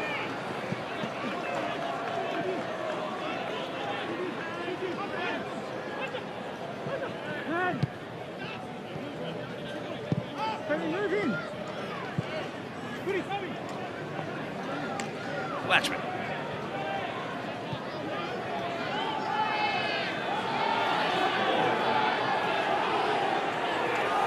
Crowd getting restless as he waits on the ball. And now long diagonal, and they like the option. It's Katrumbis underlaying the pass. Kamau. Can he find a teammate though? He's got the attention of 2 defenders. And a lucky deflection means he keeps the ball. Colley. Bending it in. Taggart brings it down! And a good save by Young. Shot on the turn, not able to beat the veteran keeper. Oh, brilliant work from Adam Taggart. Look how sharp this is from Colley. Great first touch. Pivots, turns, and strikes at Jamie Young's goal. Not enough to trouble the Melbourne City Glovemen in the end. But nevertheless, a positive sign for Perth Glory as they try and find a way, eke their way back into this contest. They've got the crowd behind them now too.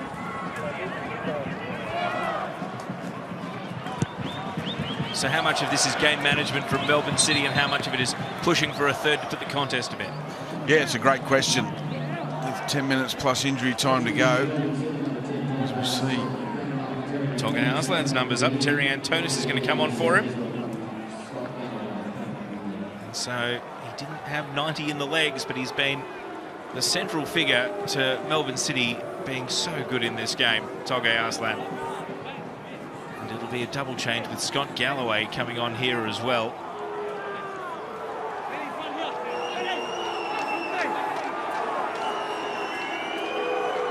Crowd not appreciating the amount of time being wound off the clock here in order to effect this double substitution.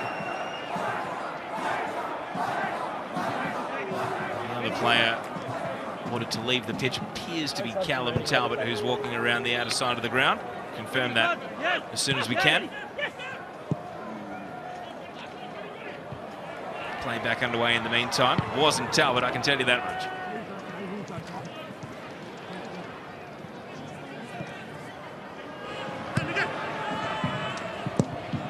Cook clears. And a foul here will lead to a Glory free kick deep in their defence.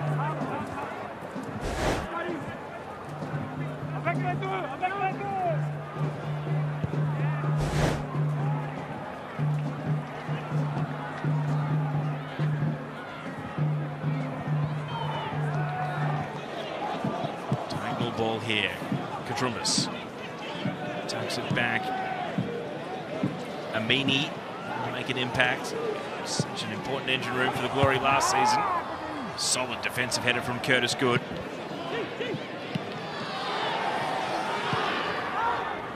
Matthew Leckie was the other player who made way in that double substitution, so the match-winning goal scorer no longer out there as well for Melbourne City. 2 pretty important players, Mossy, but certainly not wanting for experience. We'll come back to that in a moment because Glory are on the attack. Katrumbis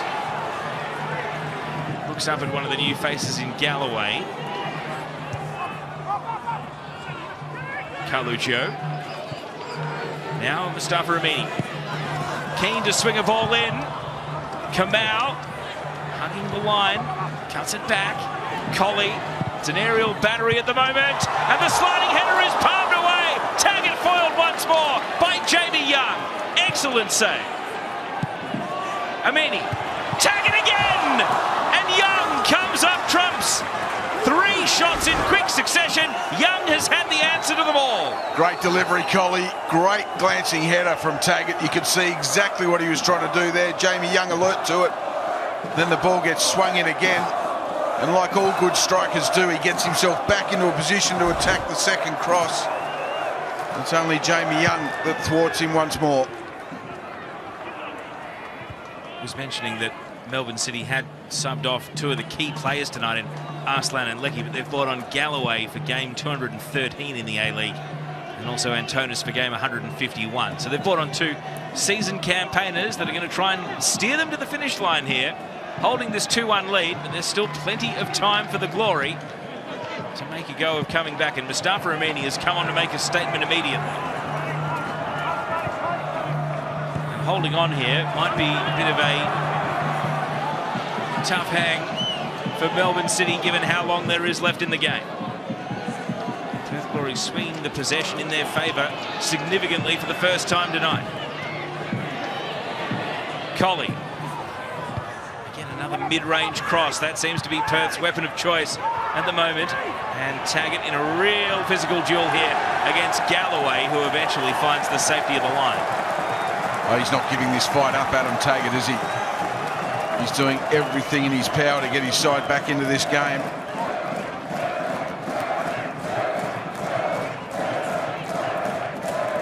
And they've got the home fans at their backs here, the Perth Glory. Third corner of the night.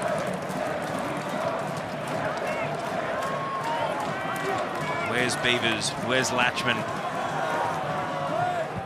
Colley in swinger, honing in on the target. All he found was the gloves of Jamie Young, who spiked the ball away. Amini and Colley. Low cross this time, easily dealt with by Ogarkovic.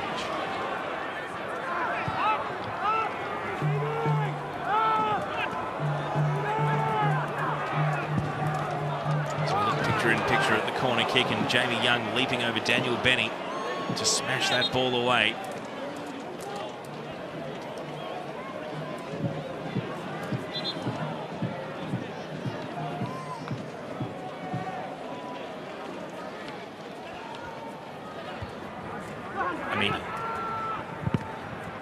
Series of deflections for Kindly for the Glory. Long ball over the top. And Adam Taggart just couldn't make a run at it. Here's a look at the Paramount Plus player index with 5 minutes of regulation to go. All very close there at the top of the leaderboard, but Hamza Saki is the man that currently holds top spot. A late goal could do big things to changing that. And we will check in with the Paramount Plus Player Index in the post-game show. Daryl Latchman.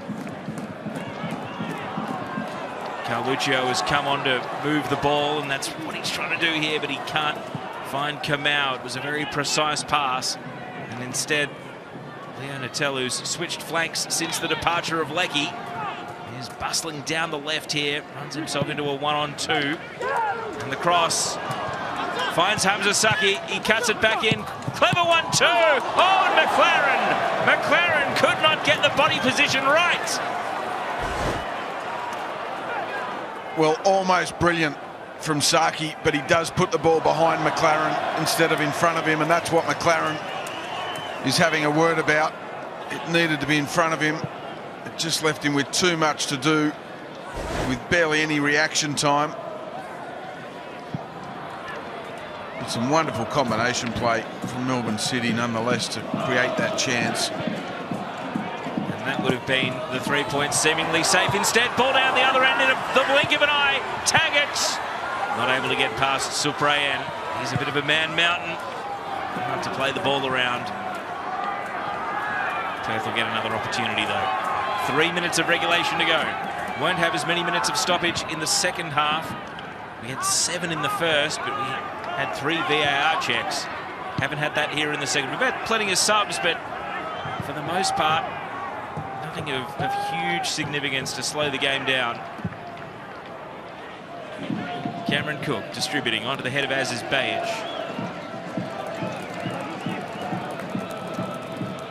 There is a yearning within HBF Park for a glory equaliser here. Melbourne City holding on to 3 points. David Williams.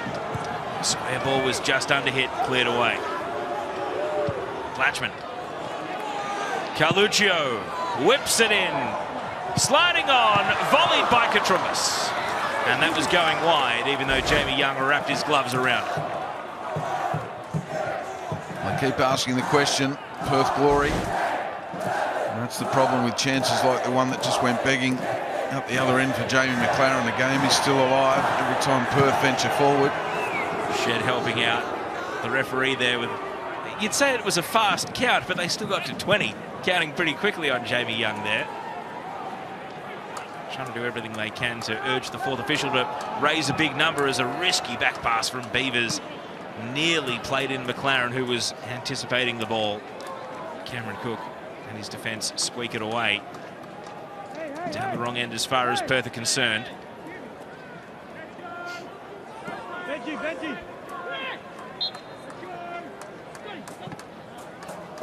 Natel. Spin, but he's forced to backtrack. Talbot. How different his night could have been after he did see a red card in the first half, overturned by VAR. And Melbourne City's. Had that stayed red, what would that have done to the complexion of this game? It's worth noting that both teams have been pretty well behaved in the second half. We've had no additional bookings to the two that were handed out in the first half. All the way back to Cameron Cook, and he's able to sidestep McLaren. Glory have got to go end to end. Headed down by Talbot, follow up by Colley. Just a high hit and hope. Taggart able to spill the ball. Colley follows up, and David Williams has a yard of space. Whips it in on his left cleverly. Taggart off the chest. Taggart on the turn, and he wins a corner. Oh, it's brilliant again from Taggart. You could see his first thought was probably to take the chance with his head. And then he realised he could use his body to create a little bit of space to bring it down his chest. Give himself a higher percentage of getting something on target that would trouble Jamie Young. Corner at the start of stoppage time, of which there will be 5 minutes. Glory with plenty of numbers forward. All hands on the pump for Melbourne City. In comes the corner. It slides on. Williams drives it back into the traffic. Taggart was hunting a deflection, but he couldn't find it. Everyone stays back for City. Colley, raking diagonal ball. Beavers, now Benny, and it's volleyed away. Only as far as Colley again.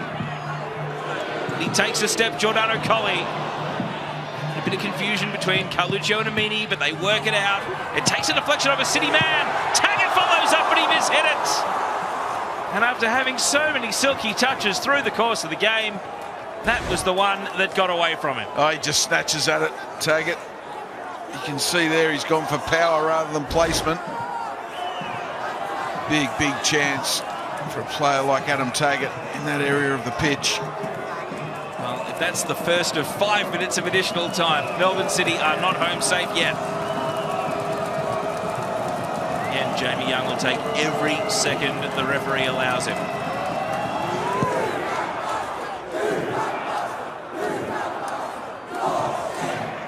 Latchman. Gee, it's lucky Jamie Young's got thick skin. Well, the Glory fans are trying to urge the home team to score. Trying to drag the ball into the net for them. Katrumbas, he's really stepped up. He's playing on the left side as well. Williams, another whipped cross. Katrumbas, awkward ball to bring under control, but he does. Beavers leaves it with Latchman. Amini's his man wide. Mustafa Amini just puts the head down and drives across into the mixer. Benny, header away from goal. Carluccio, Amini, oh, and he lifted it. The chance presented, and it did catch a deflection out for another corner kick.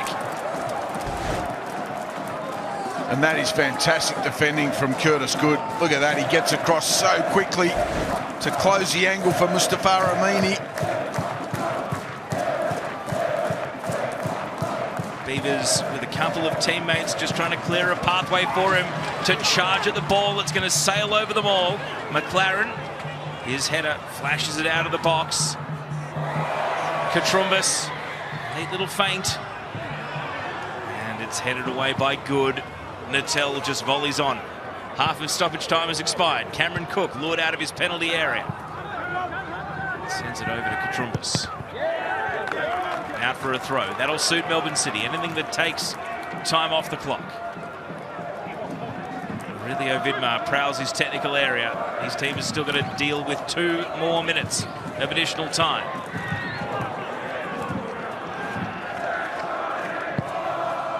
Katrumbas, a high, hopeful diagonal ball. Bajic and Carluccio neutralise each other. Up comes Colley. Natel, oh, and the assistant referee is flagging. Foul given. Free kick and a chance to stop the clock. Well, he can complain all he likes, Giordano Colley. But Natel was looking for it. He was just waiting for the contact. Colley's contact was too forceful. He's taken all the pressure off Melbourne City. Jamie Young slowest possible trot as handed over to the ball. And it'll now be 60 seconds that his team will have to deal with in order to close out this win. And should they do that, this will be a big 3 points for Melbourne City. Given the schedule that they've had domestically and with Asia as well, this will be a big 3 points in the context of their season. Foul given here against Natel, so Glory running out of time. It was Carluccio who won the free kick. And Katrumbis will try to launch them with the clock against them here. Latchman's high ball. Beavers has been thrown forward, and that ends up exactly where Melbourne City want it, which is in the hands of Jamie Young. Will they even have time for one more forward thrust?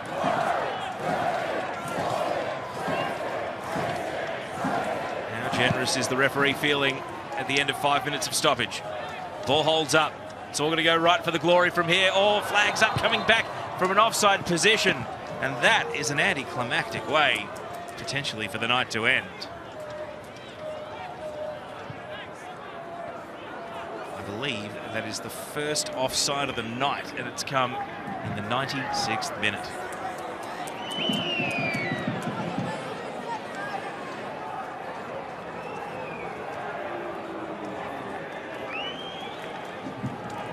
That might be a look of resignation. Glory might just be out of chances then.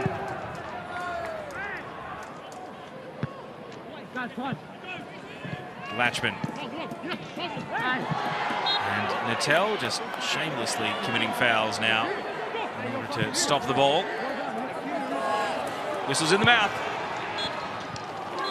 Melbourne City grab a big 3 points over in the west. And Perth Glory, after throwing everything in an equaliser, come up short. As it's a Socceroo star, Matthew Leckie, who proves the match winner. And Melbourne City, for now, on points, if not goal difference, draw level with top 6 opposition. We'll see just how valuable that is by the end of the weekend. There's the match winner, though, Matthew Leckie's header, able to separate the two teams. And an incident-filled game ends with Melbourne City getting it done on the road. Perth Glory 1, Melbourne City 2. Stay with us, full post-game show, including reaction, coming up on the other side of this short break.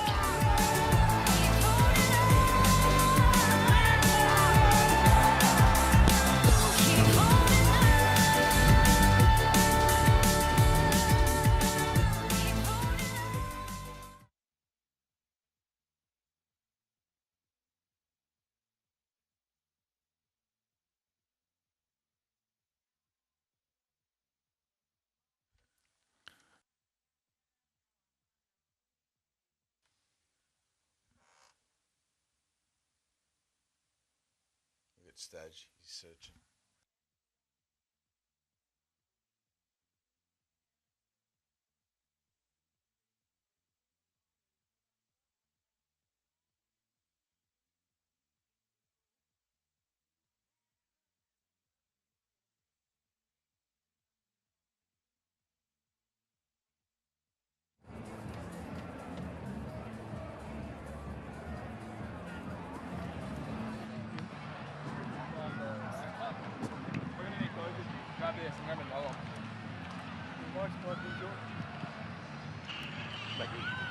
One, two, one, two, one, two, one, two. It's a headset interview. You're talking to... Sorry.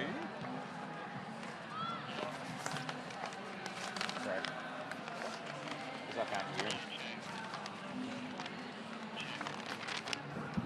Okay. Can you hear anything through there? Nope. Not yet? No one talking at the moment.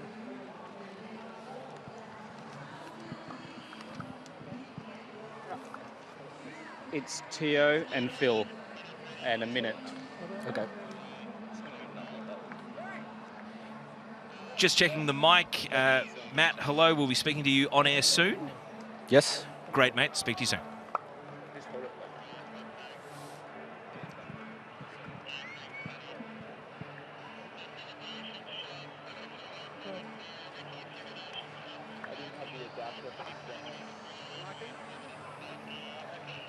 1 minute to go, Lecky. How's your leg, man? It's all right, just tight.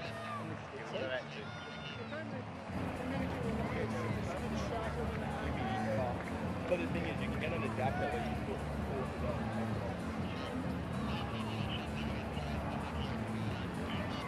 Yeah, wait.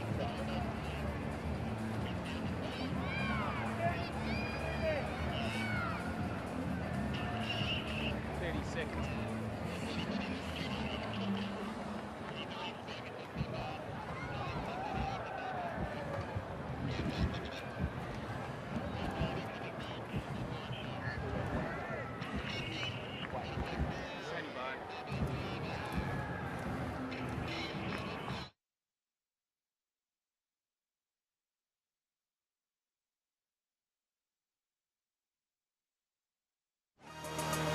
Rufer off and running. Here's Barbarousis now, and the return pass is on. The Phoenix are in. Benold has scored, but it shirts off after the 80-minute mark, and Western United can't believe it. That's a clever ball to Silva. Drew and Davila. Extraordinary. From 3-2 down to 4-3 up in the blink of an eye. Yeah, don't miss it. That's the Isuzu Ute A-League Men's continuing tomorrow. Right now, though, it's all about Melbourne City's 2-1 win away in the West against the Perth Glory. And we are joined by our Isuzu Ute player of the match, Matthew Leckie. Matt, congrats on the win. Coming west is never easy, but you did it last year in style. A very hard-fought win tonight. How's it left you feeling?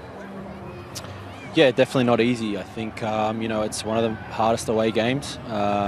You know, obviously with the travel, but not just that, you know, Perth are very strong at home. So it was a tough one. You know, we had moments where we, you know, were under the pump and we couldn't control the game as well as we like. But yeah, I think the determination, the good mentality of the boys, you know, got us over the line. Lex, talk us through the goal. Fantastic finish. We know how strong you are in the air, but when someone like Aziz Behich gets the ball on the left, creates half a yard for himself, what's going through your mind?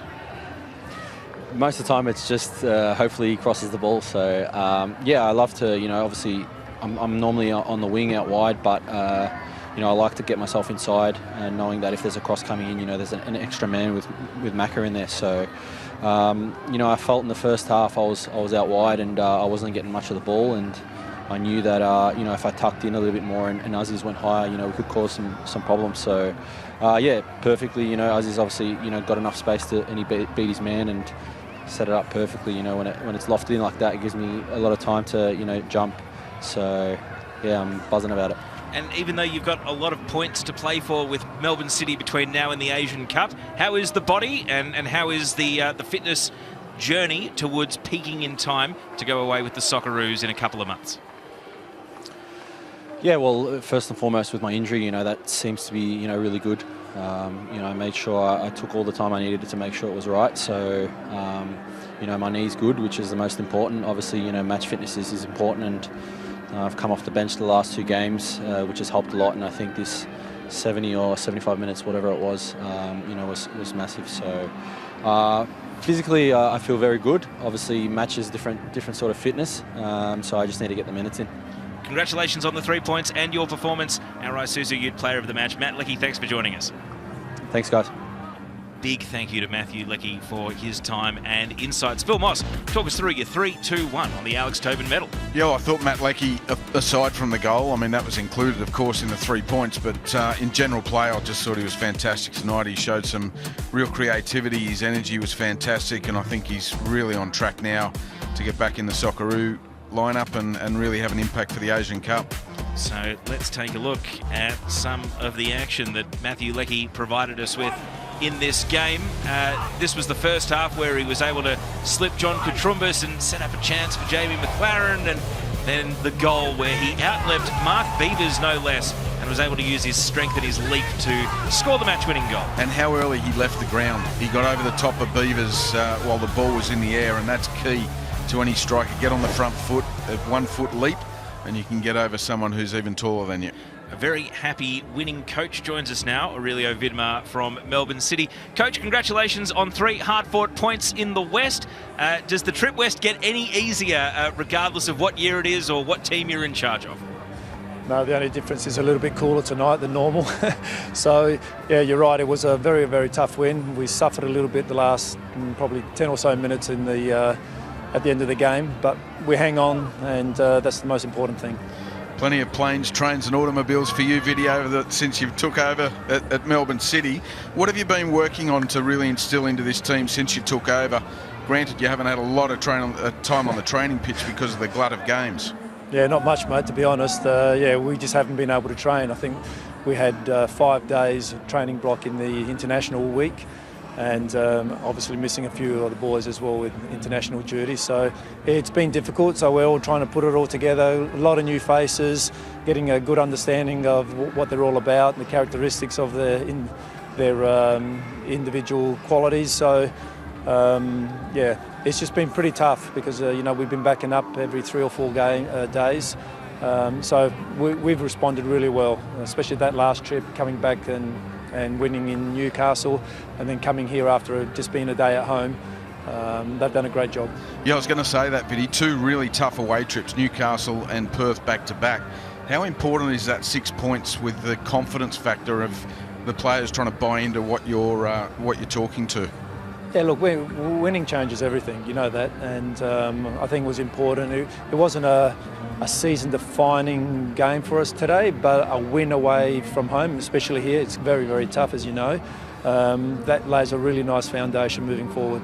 Aurelio Vidmar, congratulations on the 3 points. Enjoy the trip home and thanks for joining us. Thank you, guys. Cheers. Thank you to the Melbourne City coach, Aurelio Vidmar. Let's get into the Harvey Norman highlights. And there were plenty of both highlights and just moments of incident in this game that we enjoyed immensely. This was the penalty for Tolgay Arslan that put Melbourne City into the lead. He won it, he scored it, and that broke the deadlock. Yeah, that's right. And Johnny Katrumbas will not want to see that back again, but he just got, allowed Arslan to get the wrong side of him, then he pulled him down. And once you grab hold of players inside the penalty box, you give the referee a decision to make, and this was Lepane just not aware of what's around him. And if he had any awareness of the fact that a player of the quality of Adam Taggart was around him, he wouldn't have played that ball back to Jamie Young. But a great finish from Taggart. And so the score was 1-1 at half-time. In the second half, though, it was a combination of Socceroos, Bajic and Leckie that were able to win the match for Melbourne City. Yeah, brilliant work from Bajic on the left-hand side. He only needs that half a yard just to lift it into a good area. He knows the strength of Leckie. Leckie leaps early, gets over the top of Vivas, and it's a very good finish from the Socceroo.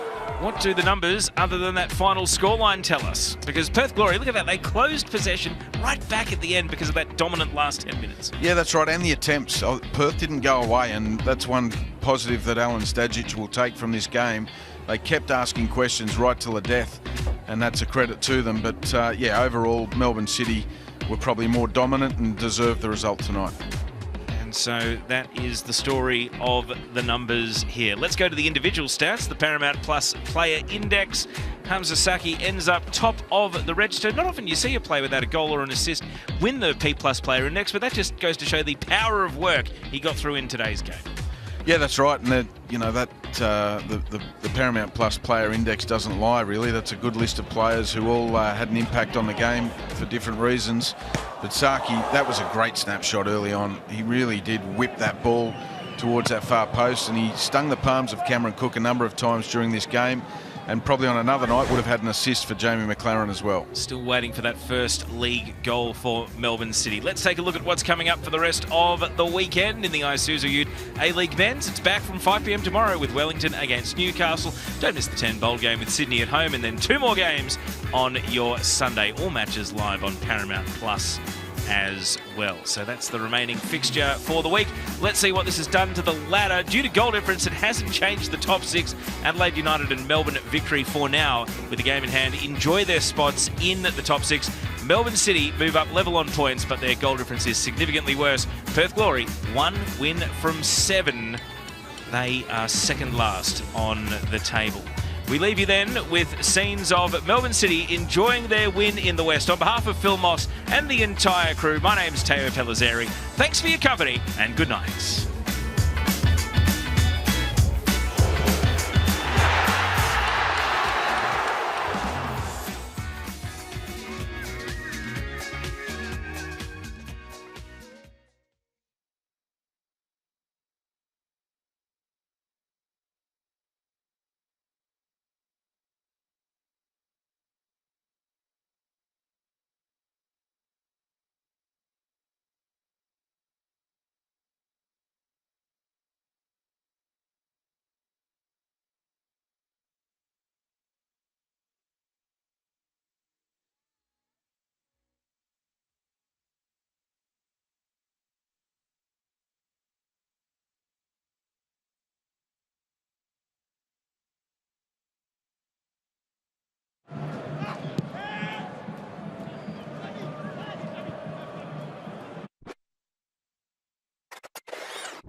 You'll build up and be so intrinsic, and then it's a simple thing.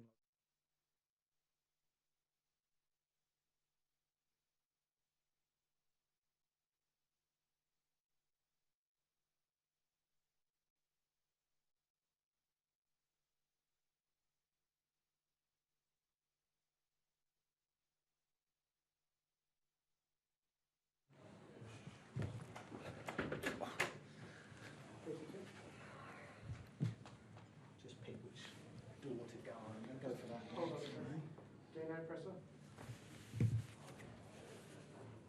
Everyone ready? Yep.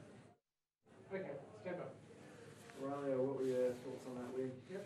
Okay, we're good. Go again. Aurelio, what were your thoughts on that win? Look, I think it was a pretty gutsy win at the end. We suffered a fair bit in the last 10 or 15 minutes in that second half. But we did enough to get the win. That's important. We've had a lot of travel. We had a great win in Newcastle away. To back that up here after only just being home for a day, I think they put in a really good effort. Yeah, sure, we like our game to be a little bit more cleaner and probably manage the game a little bit better towards the end. It is what it is. I think just the points and the win will give us a fair bit of confidence again. Do you feel like you're kind of doing a bit every week and kind of picking up those new kind of, I guess, maybe not a skill, but you're finding different ways to win each week? Yeah, in a way. Look, we certainly got a clear way that we want to play, and tonight probably wasn't as clean as we have been in the past. So that's just a work in progress, and I think we're always going to create chances. We scored 2 tonight. Probably could have had a couple of more. Yeah, and again, we haven't been able to train a lot because of all our games and all our travels. So until we get a really nice block of training, we're sort of just maintaining, put it that way, at this point in time. What did you think of the first half penalty, the one that you guys got? Well, from where I was, that certainly looked a penalty. Theirs as well, yeah, probably that was a little bit harder to judge if that was if that hit Lex's hand or not. But at the end, they had a fair look at it on both occasions, and fortunate for us that Tolga was able to put ours away. Just on Tolga, he had a fantastic game. He's been very good for you guys Yep. this season. He kind of does a bit of everything, drops deep, kind of popping up wide at times. What have you made of his start to the season? How important is he to what you guys want to do? Yeah, he's excellent. Obviously, he's comes here, a high calibre footballer, and can unlock games. He can control the game. He can slow it down. He's a really nice fit for us. He's had some issues with his foot over the last couple of months. So again, he's been one that we've been managing with in terms of time on the pitch. But he's getting fitter now, and he probably could have finished off the game tonight. But also mindful of Tuesday night's game as well. Well, it was quite an unconventional sort of game in terms of you being able to sort of dictate terms and get a lot going forward. But in terms of the winner, how much can you praise the experience of someone like Aziz and the combination with Matt as well, sort of scoring in that position when you're not being able to sort of have your chances throughout the game? Yeah, look, I still think we got ourselves into the front third pretty easily, and just didn't really have that final ball. And then you got, it was such a simple goal, Aziz taking someone on wide and a chip to the back post, and Lex does what he does. He's strong in the air, and sometimes you'll build up and be so intrinsic, and then it's a simple thing like that you get your goal with. So, And just in terms of what's sort of coming up, obviously you've got a massive chance to top that group in the Champions League. Yeah. During the week, how are you going to go with sort of keeping boys fit? A lot of sort of changes in the team. Will it be a very similar team to the one that played tonight? Who knows? We've done a fair bit of rotation over the last couple of weeks, and again, now we travel back to Melbourne tomorrow, and then we'll come in and assess how everyone's recovered.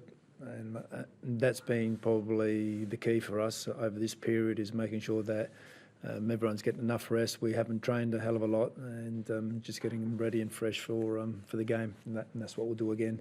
So right now, even though you have something in your mind, it probably means nothing, because things can change. There were quite a lot of delays, obviously, with all those VAR decisions. Just the red card decision as well, obviously. Well, I was surprised. I was surprised that it was a red like that. To be honest, there was at least a couple of defenders from memory right there, and it was just a normal foul that could happen anywhere. So I was really surprised that he went out with a direct red. Obviously, obviously, yeah. You have the delay of the game thereafter, though, so it's important that the guys sort of got stuck in with a lot of that delay and stoppage in that part of the game. Yeah, it was way too long in my opinion. But yeah, and we were thinking, all right, Christ, what if it is a red card? We're going to have to make some changes as well. So, yeah. Just quickly as well, Matt, like his first start of the season, what did you make of his comeback? Was it his first start? He came off the bench. He came off the bench last week, a couple of weeks. It was his first start, yep. Yep. Excellent. He's done a mountain of work during his time that he's been injured. Fair bit of running and getting himself as fit as possible, but it's never the same as the sharpness that you need in a football game.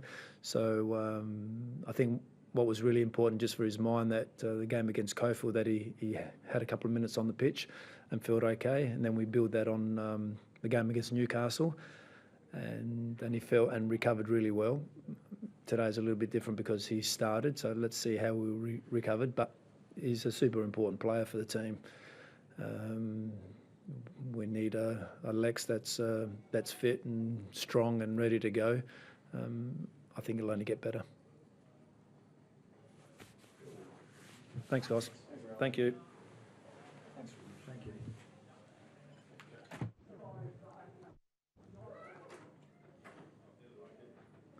Good to go.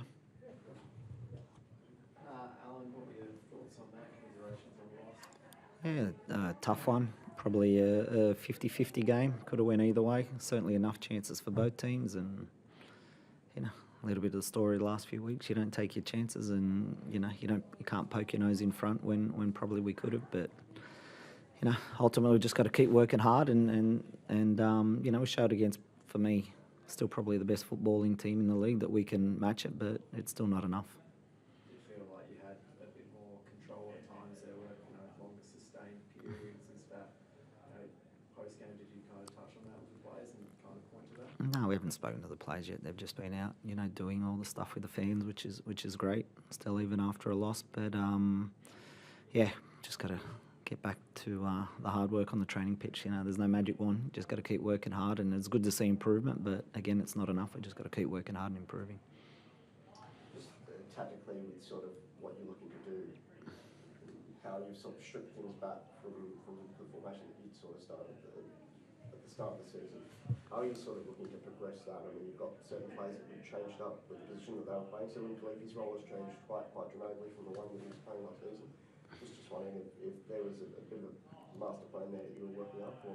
Yeah, look, it's, as I said, pre-season. The hardest part here is not getting enough matches and A-League matches and not being able to do all that experimentation in pre-season, which every other team, you know, can, other than us and probably Wellington. But even Wellington travelled to Sydney and played a few A-League games there, so we only had the one hit out really. So, you know, we've got to keep working on that during the season. So you start on the back foot and, you know,